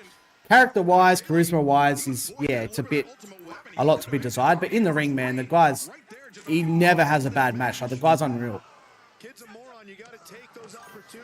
Maureen, I did watch the interview earlier. Had a caught Black's name. It's possible I missed it. My apologies if I did. I'll release some more caffeine. No, all good. All good. Yeah, it was probably... I think it was right at the end. It was probably like the last 10 minutes of the interview, from what I can remember. But it's definitely in there. So, yeah, but good interview for sure. Speedball Mike Bailey wins in 5 of his last 6 matches. His only singles loss came to the man sitting to our left, MJF at Dynamite from Winnipeg last month. Shocking. I'm the best professional wrestler in the world. I beat somebody. Wow. I would say Darby Allin is the best professional wrestler in the world because he beat you and he's the AEW. I'd say you're a moron. I'd say that he low-blowed me, and I'd say that he's going to get beat if he stands toe-to-toe across from me at Double or Nothing this Sunday, but that's not going to happen. I got a feeling MJF is such a pro, man. Like, they really don't... There's really no one like him at the moment in pro wrestling. Like, he does such a great job of blurring the lines between kayfabe and reality that nobody does. When he's in interviews, he carries himself the same way no matter where he is, no matter who he's talking to. Autograph signings, whatever it is, he's always the same guy. And it's very refreshing, especially this day and age. It's very, very refreshing, 100%. wrestlers to absolutely. I love the sanctity of the sport that is professional wrestling. Darby Allin does not appreciate that sanctity. And let me tell you something else. Darby Allin is not right. Okay, he's been burning the candle at both ends. He's wrestled every week, nearly twice a week, defending this world title. If you want to be a top guy in this industry, Snow Cloud, keep up the good work. Thanks, mate. Appreciate it. Appreciate it a lot. Yeah, obviously you're a first-time commentator here, so thank you for that. Keep watching the streams. Like I said, I go live every day before Monday Night Raw, the hour before. That's when I go live for my Mark Zone. So join the crew, join the community, mate, and invite all your friends. Follow me on Twitter if you haven't already. Always open to a chat. Inbox me, whatever, and yeah, we'll build it together, mate. A lot of the speedball hate is sadly tied up in the culture political split right now, which is a shame that bleeds over into wrestling, where this shouldn't matter how fucking awesome this guy is. Yeah, I understand what you're saying, because I believe, I'm not even going to say it, but I know what you're talking about. Regardless, the guy's a great professional wrestler, 100%.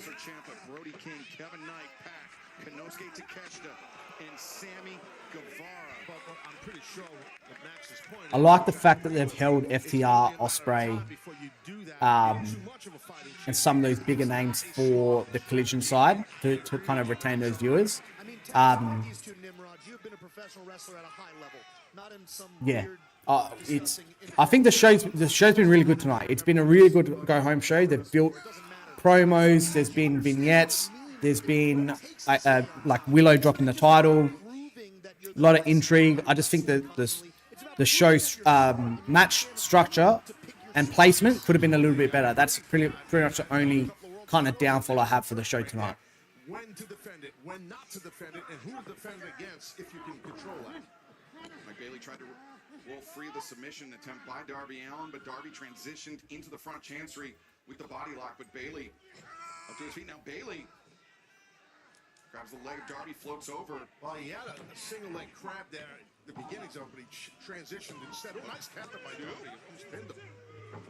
Speedball forced to abandon ship as Darby had the pinning predicament on, and now good guillotine here by Darby. So it's about 11:30 now where I am, so it's been 2 hours. So this overrun, normally they do an overrun for kind of 5, 6, 7 minutes. So I reckon this match is going to go for at least probably another 10 minutes, I'd say. Which is all that matters, Adam. Speedball is fucking awesome in the ring, even if MVP hates him. Drake, look up the blog. It's obviously Drake. Yeah, that I don't know where that came from. The whole thing about MVP, because they made a joke and a mockery of it pretty much straight away. So yeah, I've got no idea where that came from, but yeah, awesome professional wrestler, 100%. Perhaps MJF has an upcoming TV move role that calls for him being bold. Possibly, Maureen, possibly. I doubt it though, especially in this day and age. Even if you're not bold, like all the prosthetics and things that they do, makeup and stuff, is very advanced. So I don't think that would be the case. But yeah, I don't. Maybe they took the title off him because of the movie thing. That could be a fair point.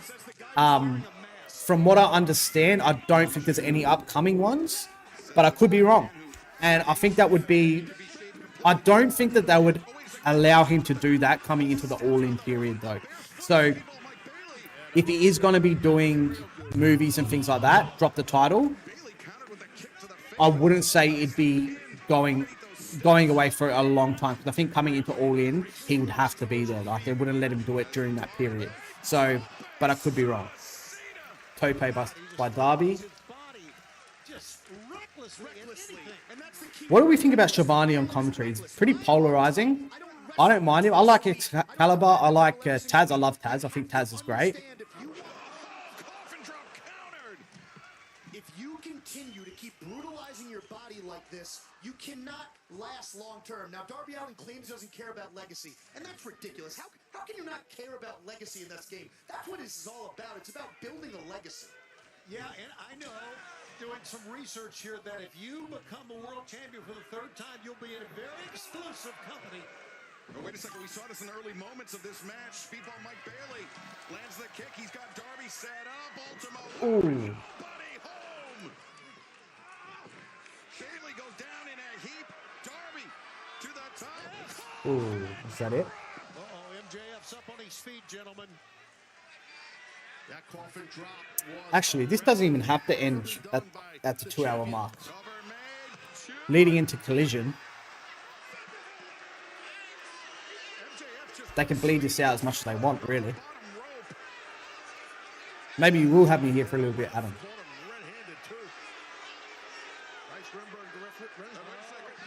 Man, Kevin Knight, I really want to see his title scene too. Like, the guy's just unbelievable, seriously. I actually would not mind if MJF loses and he goes on like a run where he's depressed or whatever because he loses. I wouldn't mind him with the mid-card title, like with a TNT title run. Bring some more legitimacy to that title and more prominency to that title. At least it's something different. Or even getting guys like that are in that scene, like Hangman, like Swerve, getting them in that scene and giving them those title runs. brings Darby up to his feet. Straight jacket into. Oh yeah. 1, 2.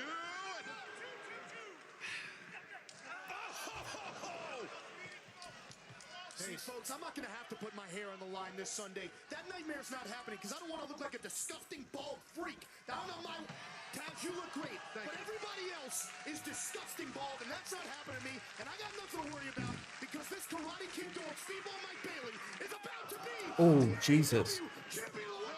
He did it. Darby again able to kick out. That was so close. You got Although it's a great match, this is, again, it's a problem I have before big pay-per-views, having title matches. Like, we know the outcome, so there's no real reason to, I guess, get invested in it. You can still be very entertained like I am now, but it's, I don't know, I think it's been done a little bit too much at the moment.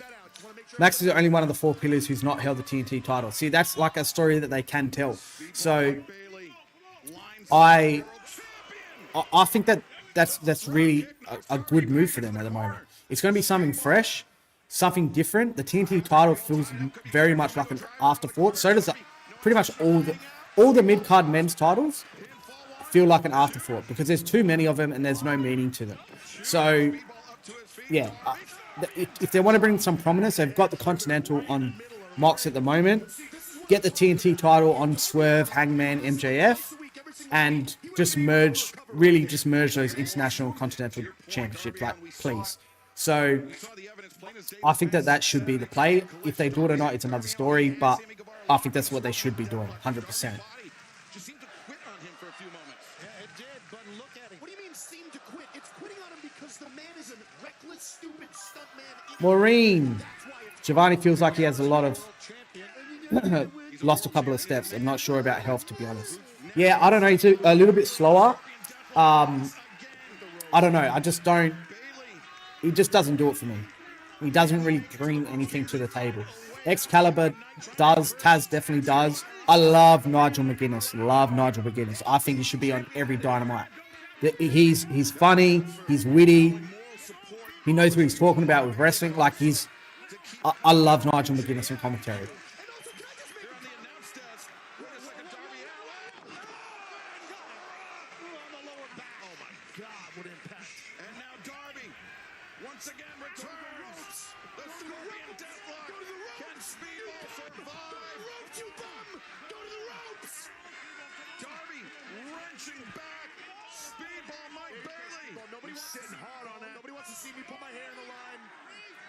Especially you, that would be an embarrassing moment for you. Shut up, Shivani.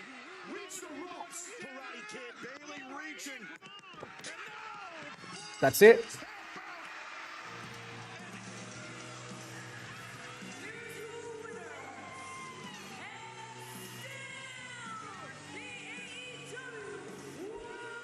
MJF beat down to finish off the show, maybe? No.